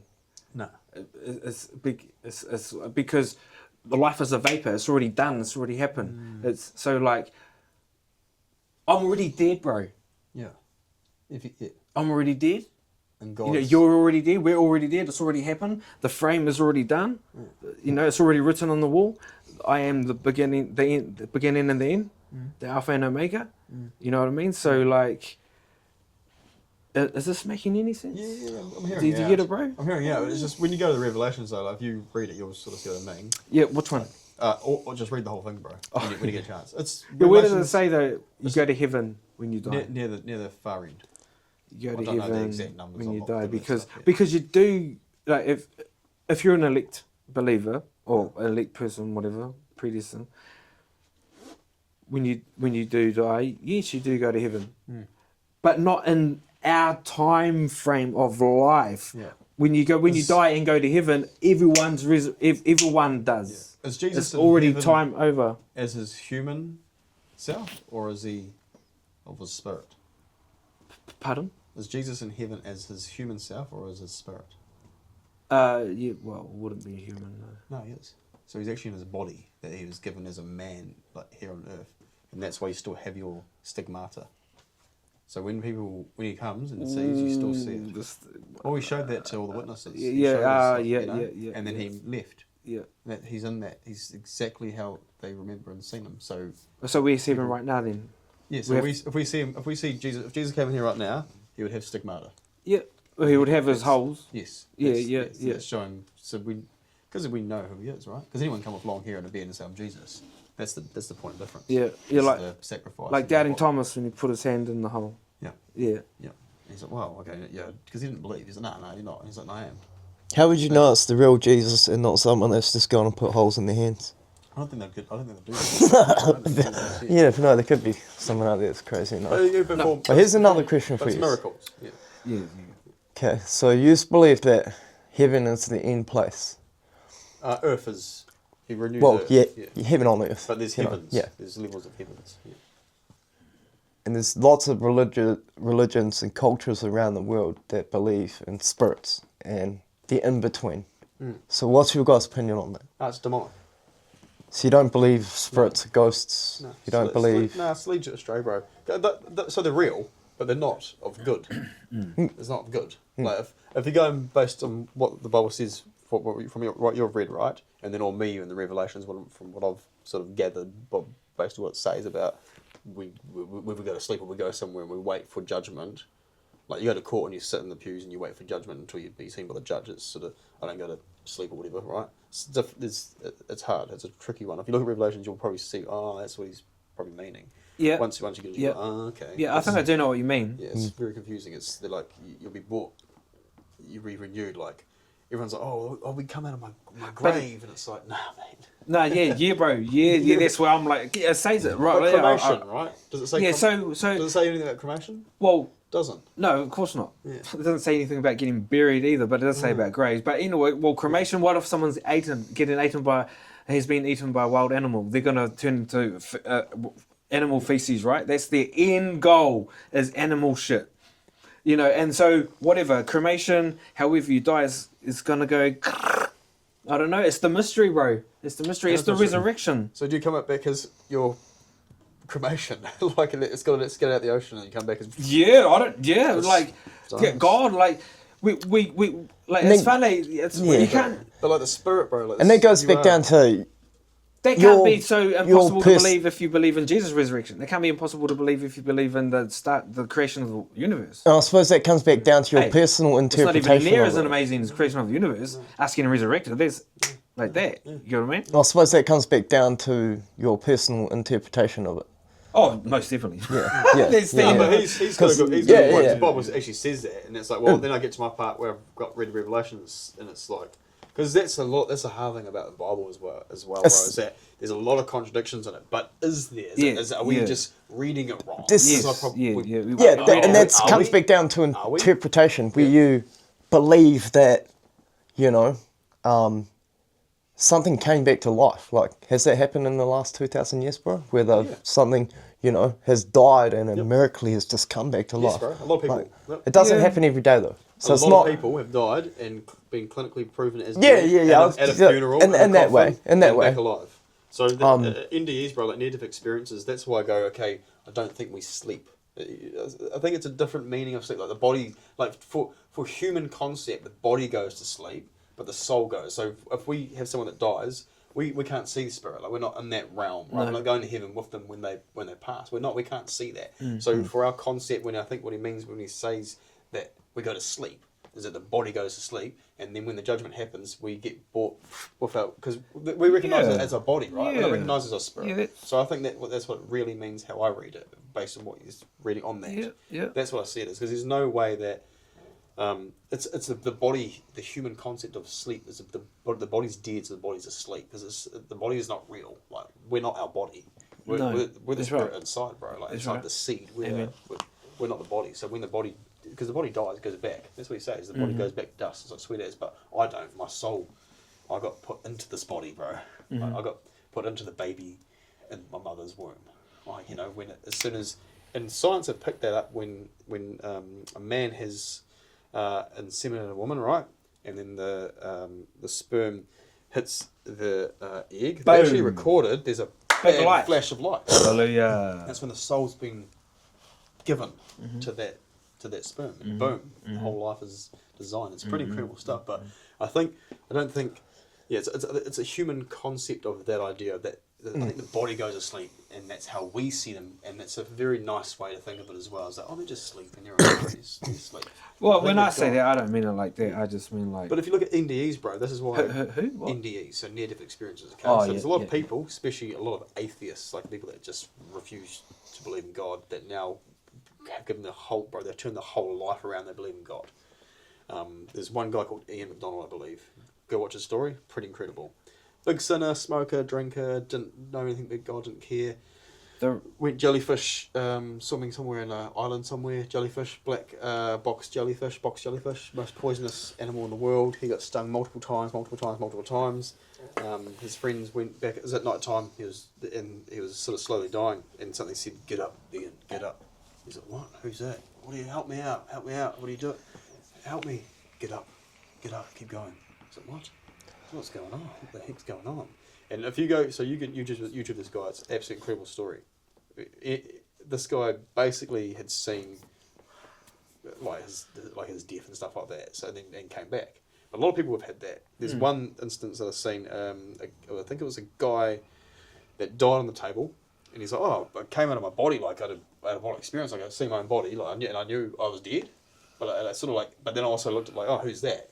Because it's not him. Like it's just the body that is in, but it's not him. That's how everyone recognises him as him by living on Earth, but not as a spirit. And they're like, "Oh, okay." He didn't care either. He's like, "Oh, this is interesting. What do I do?" And he's sort of looking around. One of the doctors goes into his office because obviously he's died. So the doctor's like, "Oh, damn, we couldn't save him." The doctor's gone into his room, kissed a family photo, and this guy that's dead, he can see that, and he's like, "Oh, okay." And he's like, "Oh, okay." And then he sort of goes, "Oh, is that? Do I go there?" And he goes into like the light. Goes up, and then basically they're like, "Look, man," and he said, "Oh, there's this guy, and I believe it was Jesus. He was bright. I couldn't see his face. It was just so beautiful and bright. It felt like love. Like you can't even explain it, but this felt like home, real love, real everything." I remember seeing the whole, so it's like put 200 together. Jesus, I didn't really know Jesus, and I didn't believe in it, but here I was, and then he just said, "Oh, look, it's not your time," and I came back, and boom, I woke up, but I was clinging together for ages. I was dead. Yeah. It was gone, and they didn't believe me that I'd gone somewhere. They said, no, I don't believe in that. He's like, "Okay, I'm going to put my faith in God." And by the way, is that your family photo that you kissed in there? Eh? What? Well, I came out of body and I seen you. I think you're quite upset that I died or something. And you didn't save me, and you went in the room and you kissed the photograph of your family, mate. You couldn't possibly know that. I suppose it doesn't happen for everyone, eh? Yeah. Like I've had a near-death experience, bro, and on that day, I can't say that there was like I didn't see a light at the end of the tunnel. There wasn't. Maybe you weren't dying though. That's what it is. Yeah, and the medical papers, I did flatline twice on the way to the hospital. True, bro. Yeah, and there was the only thing I could say I got out of it is like the Google Earth images. Yes. I almost had a vision like that, and I was looking down at the site. That's the only sort of thing that I take back from it. But yeah, it's and I suppose it comes. It's a hard one. It comes back down to those individual experiences. There's a lot of so if I was crazy. sitting next to that person that had that experience, but he was experiencing it, and I was right next to him, but I didn't experience it. It's it's a hard thing to be able to say, "Oh yeah, that guy's he saw," or was it all a dream, or was it his brain coming up with the situation, and that's how they dealt with the trauma. Cool thing is though, bro, is that Jesus, right? Yeah, that's pretty incredible in itself. Just the name, and that's what it says it will happen. Everyone will know thy name. Like every single person will know the name. And then people go, "Well, hang on, what about the people in the rainforest that have never seen technology and all that?" And it's like, well, we don't know what they've seen and what they believe in. We don't know either. So we don't know what they've seen. Like, how could we possibly know that? And he said, well, if a man has a true heart, and if you didn't know Jesus, who's God? If there was no Jesus, who is God? Well, it comes back to the whole thing of there's a Buddha. Yeah. So they do know God, they just don't know the name of God, right? So they probably know a God. They're like, okay, we got here. They probably see it probably better than what we do because they're not so brainwashed by everything that's around the world right now. They probably have such a much more natural way of understanding. They, to be fair, they probably even had an angel. Hey, look, guys, this is your way of living. I'm from here. God is God, whatever, right? But we don't know that.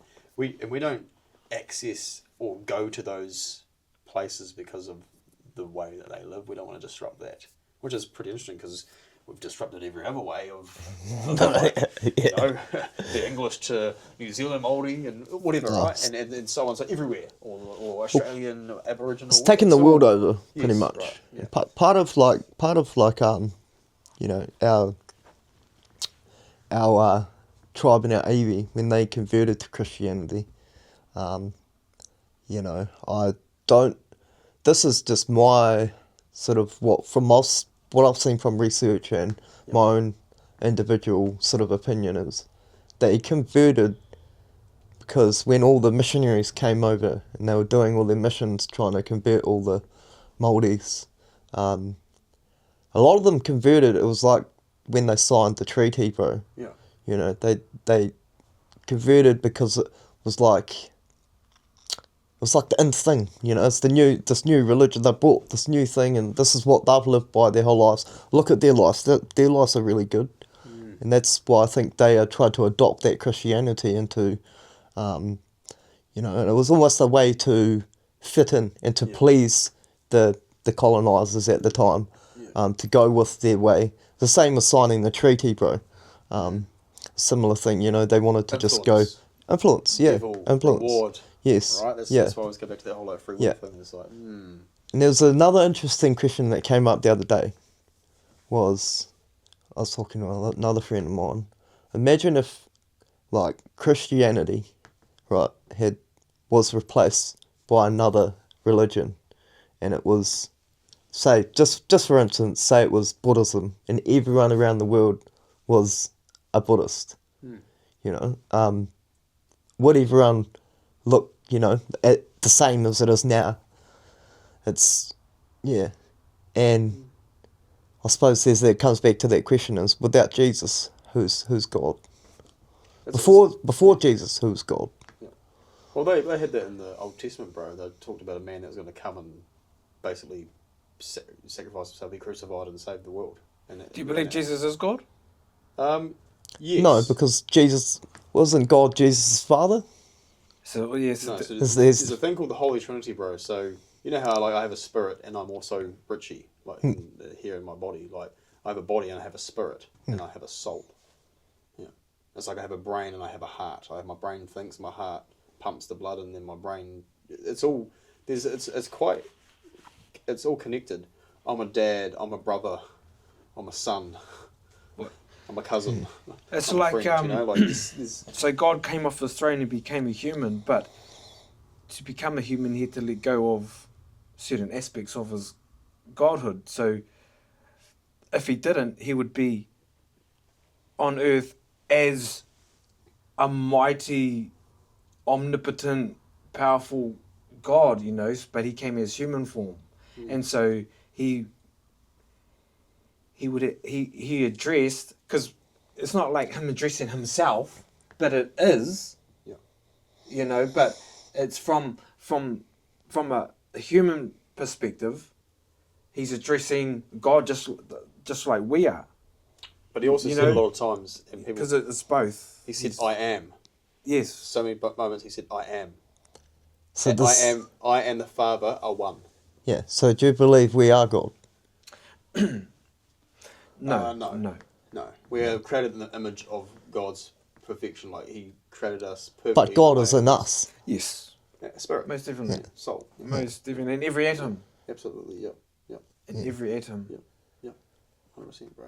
And that's why I think that naturally, even if you don't have that belief in Him or whatever it might be for you, you still know, and you still think, and you still are curious. Yeah. I think it exists in everyone, even the people that even the people that hate it, hate the name, hate Christianity, hate the door knockers, whatever you want to call it. Yeah, so people that hate, they still go. But because they hate, they still know that there's. I don't hate, bro. I've just been. No, like a lot of people. Yeah, I haven't done enough research to be able to say, yeah, I'm definitely on that, and There's been, for me, there's been a lot of, there's been a lot of conspiracies and things like that thrown at me with it. Yeah. And it puts you off, bro. You're like, what the fuck? I don't want to hear about that. Like, yeah, you want to hear about the good, the good, real stuff, not the conspiracy, what if, maybe, What's the meaning of life? Do you know what that is? What's that? What's the meaning of life? Yeah, well, that's another good question, bro. I know the answer to it. What's your answer? To live. This is it. The meaning of life is right now is experiences. You're living the meaning of life right now is to experience. Life is right now. So the meaning of life is to live it. How are you going to live it? You are creating the meaning of your own life. There's a direction. Which way do we go? The way the door where we're meant to go is actually very narrow and small, and only a few go through. Whereas on the other way, we don't want a bar of that. It's massive, and the gate's huge, bro. Massive. It's huge. Very scary. But I think the meaning of life is that we were given the opportunity out of how many sperm and stuff like that, right? Like he knew us before we were born. We were given the opportunity to come and experience life, just like he did with himself as Jesus in the body, to come and experience the human.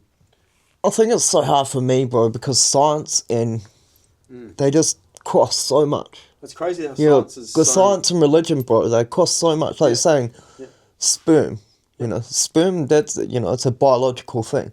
So it's not something that's been created out of thin air. But you know sperm is alive?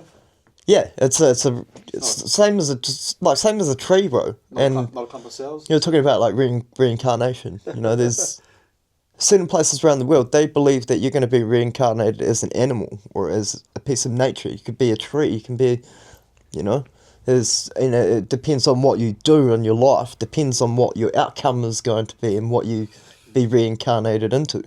There's so many different ways you could look at it. 100%, bro. Because I think we should wrap this up in a minute. But where do you think you are, for you, you're on a journey. Yeah. Where do you think the journey will go for you? Why are you on a journey? Obviously, we've heard your whys, but so why are you on a journey, and where are you sort of leading to? Do you want a good end result of what it brings? So you actually have a solid foundation of what you do believe in, or do you? I mean, for myself, bro, I know I've got my morals and my values, and of course I know what's wrong and what's right. Exactly, bro. Yeah. And that's a massive thing, knowing the difference. And having the humility to be able to say, I'm wrong and you're right. So for me, I suppose I'm still on this exploration. I only sort of started exploring my faith when I went to jail, bro. It was I went to a couple of churches with, when I was younger, and, had a look in and had a couple of weird experiences and was sort of like, oh, what's that? But was always sort of just really skeptical. I think we're all on a journey, bro. We're all there's not Kana's not perfect. I'm not perfect. I don't think he's found the perfect belief system that keeps him strong within his body enough to keep him going. Cool. I think we're all, because we're far from it, bro. We're not Jesus. We're nothing. We're pretty much dust, right? We're a soul and a body, and we're experiencing life, and we're trying to live it the best way we possibly can. And I think that even myself, and you probably as well, I can't speak for you, but we all still have whys. There's so many questions I want to ask God, and that big one is hey man, how have you always been here? Do you not have, do you not have a mum and dad? Do you? There's so many questions, and and when we get there, we probably wouldn't care about asking for those. But right now, in a human sense, we want to know why, right? Because we want those answers. But I think we're always going to ask why. I always have my moments of doubt when something's happened, but that is me going, Why is it? Why me? Why me? Yeah, exactly. But should I curse God for that? No. God doesn't allow anything to happen. It's you're just living your life, experiencing life, and it's how you react. And it's who am I going to blame for that? Because we always want to point fingers, and a lot of people, even if they don't believe in God, they'll curse God, which is what I always find interesting. It's how you don't believe in God, so you can't curse God. Yeah. So one of my bosses one day, he goes, "Oh, my cat died." He goes, oh, I don't believe in God because, you know, my cat got ran over by a car, and why would God do that? You know, stuff like that. And I'm just thinking, well, it's not God's fault that the person that was driving the car didn't see your cat and didn't brake fast. God's you know, cat. Yeah. I've had people, like, I lost a really, really close mate, and she passed away from cancer. And we always sort of went back and forth with the whole idea of God. And I said, look, all I can say to you, and I can't force you into anything, I said, well, why is God letting me go through this? I said, well, so you understand there's good, right? Yep. So there's also bad. So who said God gave you cancer? Who said that? Who said it was God? Did God tell you that he gave you cancer and it's your time to come home? No. So there's bad as well. We made choices in our lives that have then affected our imperfect bodies. We don't have immortal bodies. We have immortal souls. So what we do, I've scarred my body with tattoos or you know, cut myself from, you know, I stole a bike when I was a teenager, and I stole a kid's bike, and I went to break it with my mate, and when I threw it, the chain came off and actually cut me right here. And the chain went, and I was like, oh, damn it. And I knew instantly that was a bad decision to do that. Took someone's bike and damaged it. That's my scar, and I always remember that. Same thing with, I've punched my fist through a glass window at my wife when she was my girlfriend, and we had an altercation. I punched the glass door as she was walking out. And I have scars underneath my tattoos and stuff like that, and, or, you know. I believe, everything happens for a reason. Yeah. There's a reason why everything happens, bad or good. You know, obviously, you know, I'm not, this happened for a reason, bro. And I look at it like... But you didn't blame God. No, and I don't blame the driver that was driving. You know, I put it back down to me and my decision, what I was doing on the day, and that comes back down to free will. Yeah. And it, you know, and personally, I made the wrong decision, and almost like that, you know, the devil and the angel. You've got the and so I had this voice. I had this voice in my head saying, "Bro," I had one in here that's saying, "Bro, just turn left into the traffic and wait, and wait 5 minutes, and you'll get home in 10 minutes." And then the other voice saying, "Nah, just boot it around the block, go as fast as you can around the block, and we'll get home in 2 minutes." You know, so there's this, you know, and that day I gave in to so it's whether you give in to that thought, and that temptation. And I think that really truly exists because he has allowed the devil to walk free and cause havoc. And I think we do have that fight in us to go wrong or right.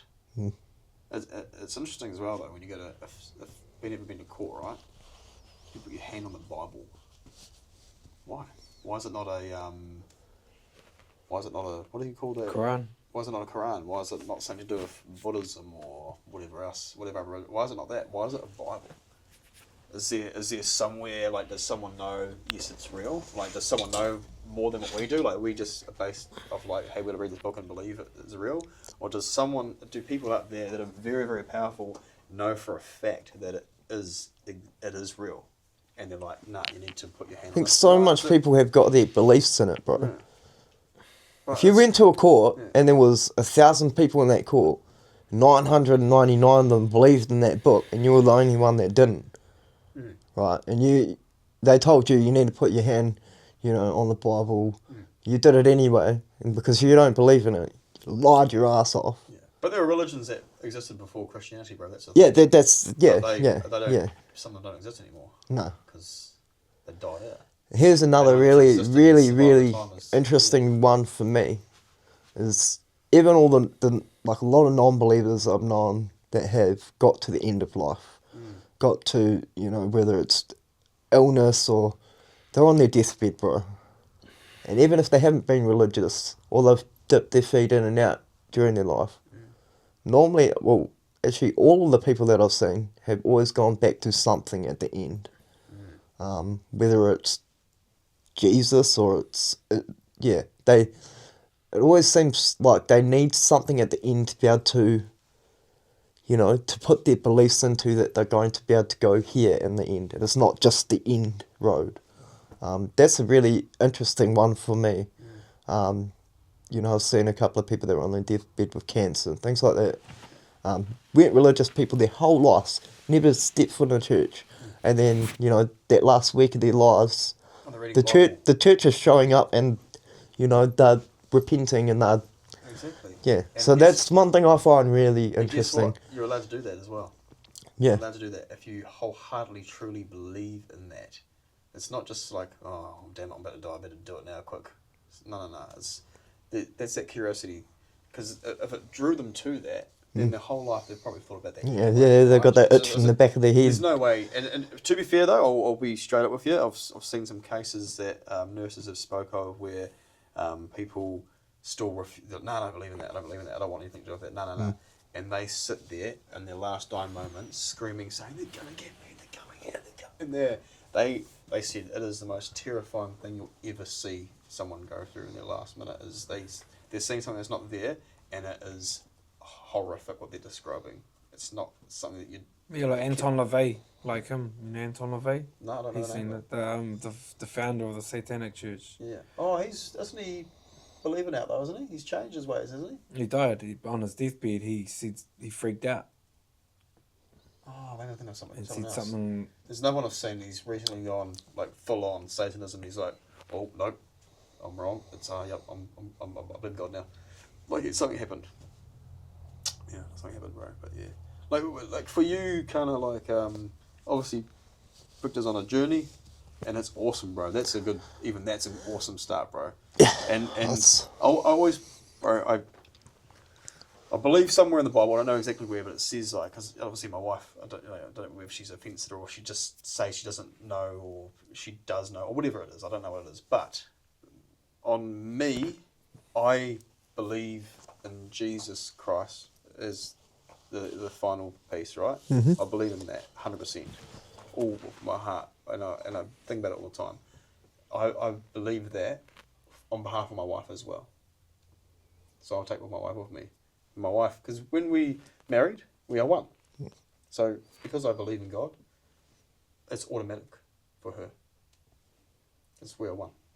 So that's how I see it. And I think somewhere in the Bible it does show us that is the man has the faith, believes, and for the woman, your wife. And we get married again, like we then go into the marriage of Christ as well. All as one. It's pretty incredible. But yeah, I think the point I'm getting to is that I pray for a lot of people, bro. Like I pray for my siblings, I always pray, hey, look, God, I think my brother doesn't believe in you at all and, mocks you and whatever it is. And I really don't want to, like, see him at the end when we're all going through judgment and then you're wiping my tears away. Because it says that in the Revelations, he will wipe our tears away. And it's obviously from what we're seeing when we can see our family going away from us, our friends not coming. And it's our last tears. And he will wipe those away because obviously we're seeing something that's the final goodbye. So I always pray. I always go, look, God, brother doesn't believe, or it doesn't have to be a brother, not picking on him, but like people that don't believe, mates, whatever it might be, right? Like not even people that are on a journey, they're like absolutely flat out refuse. Nah, F you, man. You're a psychotic. It's a fairy tale, like whatever. So okay, fair enough, man, but. For me it's not because of the real experience I've had, so I'm going to pray for you, bro, because I pray that people go through that experience as well, and I really do. I go, look, oh God, please, forgive them for their sins, Lord. Forgive me for my sins, Lord. I'm not better than them, we're the same, but I want you to present yourself to them in a way where they go and they question it, because right now they don't at all, and I really want to, I'd love to spend eternity with them, absolutely, in the most peaceful way, because even right now I don't see any of my siblings, don't get along with my siblings, whatever, that doesn't matter, but I'd love to see them again, and I'd love for them to be saved, so I always pray over that, and I know for a fact my nana and my grandmother prayed for me when I was going through my rebel days, and that sort of thing, but even people that don't believe, bro, I'll pray for them like I'm one unit. And I'm not perfect, bro, but I'll pray and I pray and I pray, but please just give us good health. Just present yourself in a way and go, oh, it's a bit spiritual, like, what's that?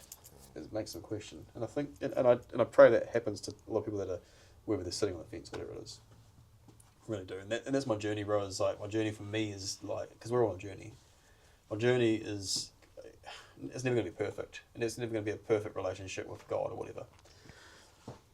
But I want to build on that, and it's a tricky one for me. It's hard, because I've seen what's coming, and it's sad to say it right now, and it's scary to say it right now.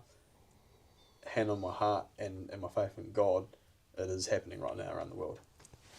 Like word detail for detail.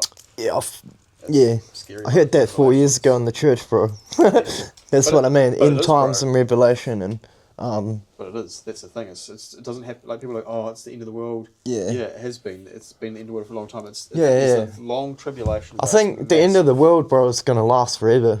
It's a long time. It's a long time.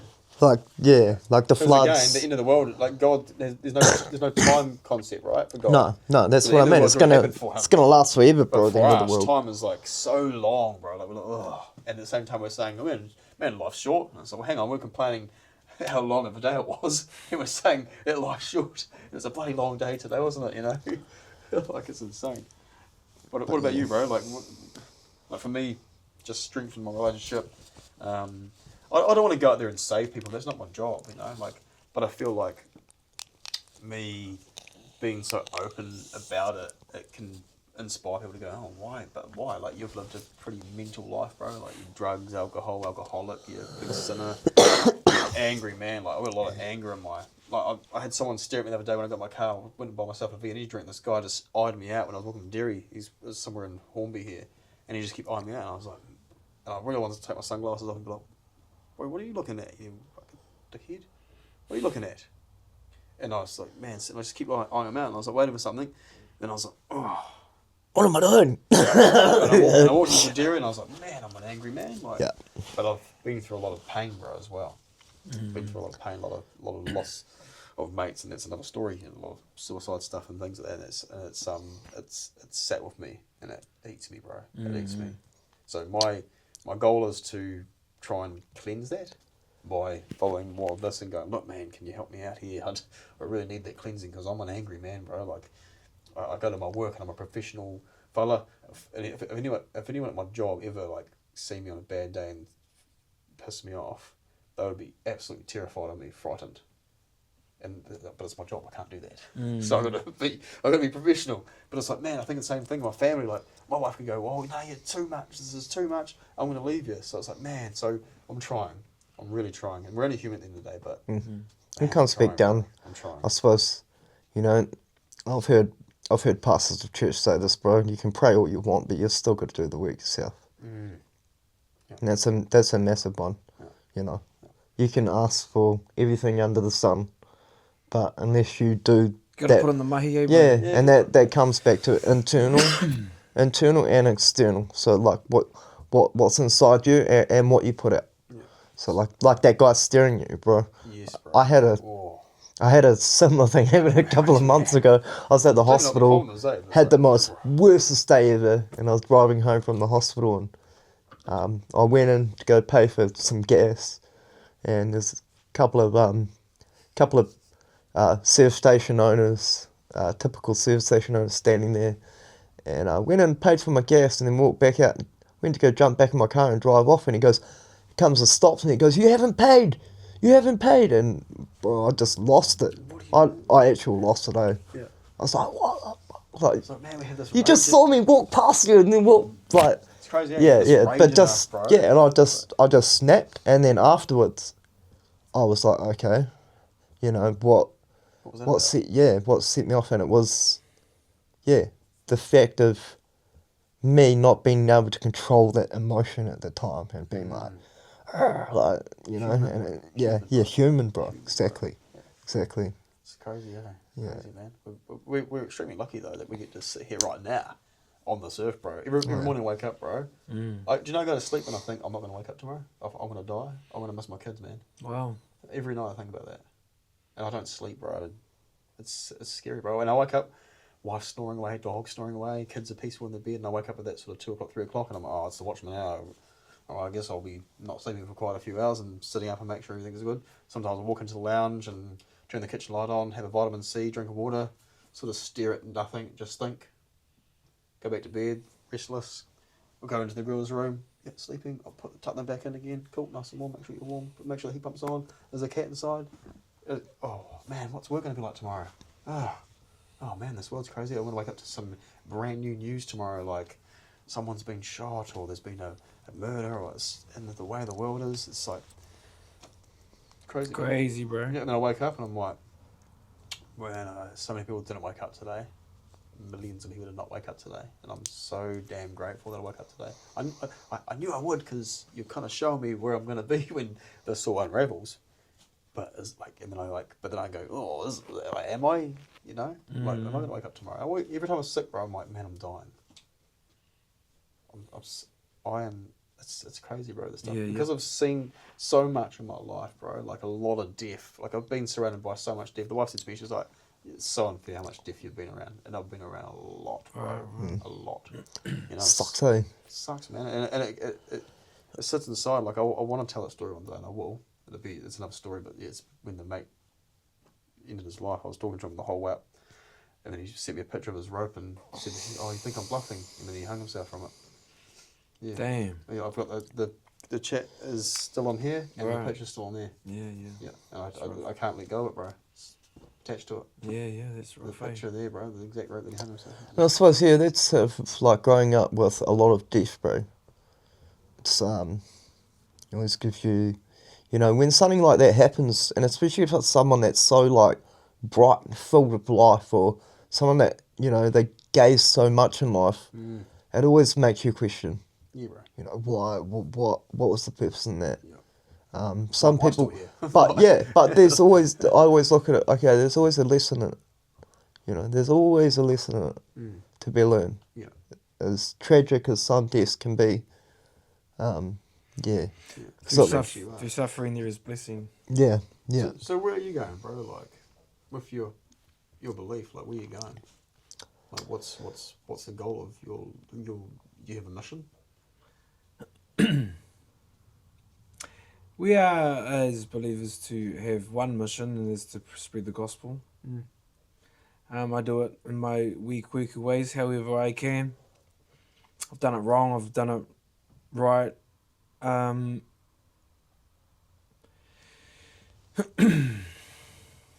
Yeah. It's a hard one, eh? Like you saying, have I done it wrong? Have I done it right? Or I have done it wrong, and I have done it right. So you acknowledge and need that. I feel like, before we wrap this up, there's a lot of leaders out there. This is why I don't trust churches, bro. There's a lot of people out there that are in it for a monetary gain, right? And because they're like, I can really play on this. Yeah, definitely. I've got a church that's taxless. I can make a ton of money. I can drive around in fancy cars. Bro, if you really believed in God and all that, you don't need the cars. You don't need the money. Yes, you got to pay bills like everyone else, but why do you need a mansion while everyone else is giving you their small little work payment that they're struggling to buy their bread with? Like, why do you need to have that for? So you can live an absolutely luxurious life because you read from the book. That's what gets me, bro. I don't trust. You get these like mega churches, powerful churches, camera lights in action, sing and praise and do this. And it's like, I've always felt so icky about that. And I don't think it's something that's demonic within myself or the anger or whatever or confusion. I don't think it's that at all. I think it's the spiritual truth going, don't trust this. This is not right. This is misleading. This is going to take you away. Yep. Like, yeah, we can do all the praise and all that when we're there and you believe system, if you believe in that and you go there like this, then you do that, you praise for eternity. It's going to be amazing. But it's like, man, I don't know. There's just something that is in churches, bro.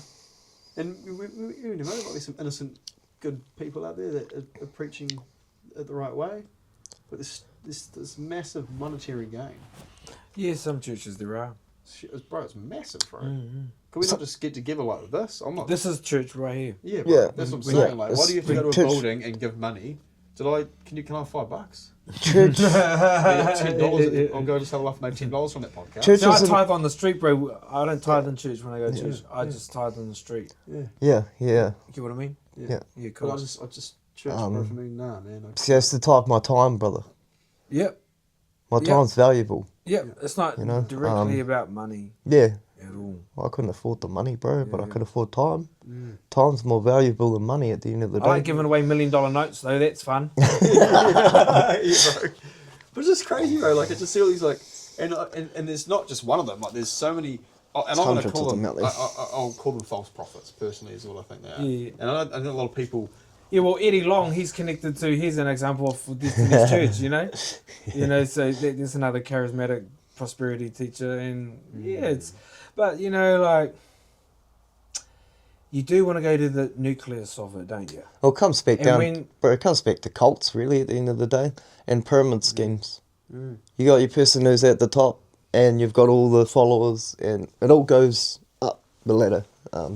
So a lot of churches are like that. They've got different levels, and Let's just meet up on the Botanical Gardens, bro. but in Like, why do we saying need to go to saying pay that, bro, money? maybe this is coming from an open view perspective. Maybe you haven't been to a church that's like fit you. So I have heard, like some people go to a church and like, bro, this church is, it's perfect. It suits me to a T. And then some people go to that same church and be like, nah, bro, You that's... go to churches though that have drag queens, and it's all hang on. Yeah, there well- ain't no drag queens in here, mate. Like, this is insane, bro. Like, it's just, And it's so scary, bro. Like, oh, you have to be open minded and. I think church to me, bro, church to me is don't, bro. it's a community. It's a community of people that all believe in the same thing, right? That can come together and agree on, they all come together and agree on it. So that's why, that community, they feel so connected because they're all there for the one thing. It's pretty similar to like a gang, bro, and they do their gang meeting. They're all part of that, and that's, It's funny though, like church on Sunday, casino on Monday night. I was like, oh, hang on, mate. Hang on, bro. And I think, Which one? bro, even leaving the streets and going into a church and looking at the way that everything was run, like a gang. bro, exactly that. Bro, even gang, we used to call it church. Go to church on Sunday, bro. You got to go check in the church. Like, yeah, it's so the analogy is quite. Yeah, it's quite. Yeah. There's lots to look at. You can do this for ages, do this for hours. But yeah, just like for you guys watching, like, I hope you can get something from that and some sort of understanding or something that can sort of shape you or direct you towards whatever way you're going and things like that. But I think the main point of it is to, you're looking at someone that, maybe even Kana himself, like someone that had, I had my family, we had a family upbringing, but I had a rough life. Like, yeah, we're families together, but man, we went through some pretty intense stuff, man. Like, there's a lot of rough stuff and there's a lot of bad stuff and bad decisions that I made. And I wasn't, like, a lot of people go, oh, you were brainwashed and you were born into it or something. No, I wasn't actually. You're wrong, so back off. I actually found that myself by having these pretty intense visions. So I feel like you need to be open-minded if you haven't had those experiences and go and look into it. Like, even if it's a YouTube video, it's like a chat with a mate that that has had a personal experience, or it's just going to pick up the local Bible and reading a little bit about it and then looking at the way the world is. Because if you look at the Bible and the teachings and the historical sort of facts that it has in it, it's all real places, real events, everything. And a lot of it's been proven as well, which is pretty incredible, and still today being proven. Archaeology? Archaeology. Yeah, which is digging up a lot of those historic places, which is even more incredible, and finding things that this says. So, okay, if we're finding those things, then obviously Jesus was a real man, and the witnesses said that he died and that he came back to life, and he said, he was out of his grave and everything, which is incredible. That's happened in real, like, today's age. People have died and come back to life and then go on to live, and it's like, what? it's pretty incredible. So I think have an open mind. If you're sort of sitting on the fence and you're kind of half and half, you got to make that decision. What do you want to spend more time on? Do you want to spend more time on trying to discover a relationship and having a relationship with God? Or do you not? Fair enough. It's up to you. Like, the Bible says that some will not, some will. So I think this has been a bloody awesome night. It's been really good. It's been really interesting. And you could do this for hours, honestly. You could bro, it could be into the It's a continue non-stop doing it. conversation, Yeah. bro. Exactly, bro. It's an eternal conversation. And even me and Kana, like, we both, we have the same faith, we believe in the same thing. And there was a point where we sort of thought differently about when you pass, are you asleep or do you go to heaven? And it's interpretation. and the Bible says this and the Bible says that. So even even then you can have confliction where you're like, oh, hang on. Believe in the same thing, but Yes. it's not the same thing. So the point I'm making is that it's all a faith system, like having the faith. Yes, yeah. Having the faith and believing in that and just looking at the historical evidence and reading the witnesses' documents and stuff like that and just really taking a deep dive into it. Have a chat, have the conversation with someone. It's nothing wrong with it. Like, it's not going to do anything bad for you. It can only do good. You know, there's a lot of stuff that's teaching you how to live a good life. I don't know why people get upset about that. I don't want to learn. I don't know about that. You want to know how to live a good life? Okay, fair enough. You go live the way you want to live then, sweet as, bro. That's just how it is. But yeah, I think please, at least look into it. And if you're on the fence, man, drop a comment on the podcast here, on the video. Give this guy a message. Chuck me a message. Whatever it might be. Check in. Ask us questions. We don't know all the answers, but we'll do our absolute best to answer them for you. We're just like you. We're human. We've just had experiences, personal ones. So yeah, it's been awesome. We appreciate you guys, joining us and sitting through all of that and learning from different perspectives and views and how we see things and whatnot. What do you reckon, man? Like, Well, I reckon. Some advice?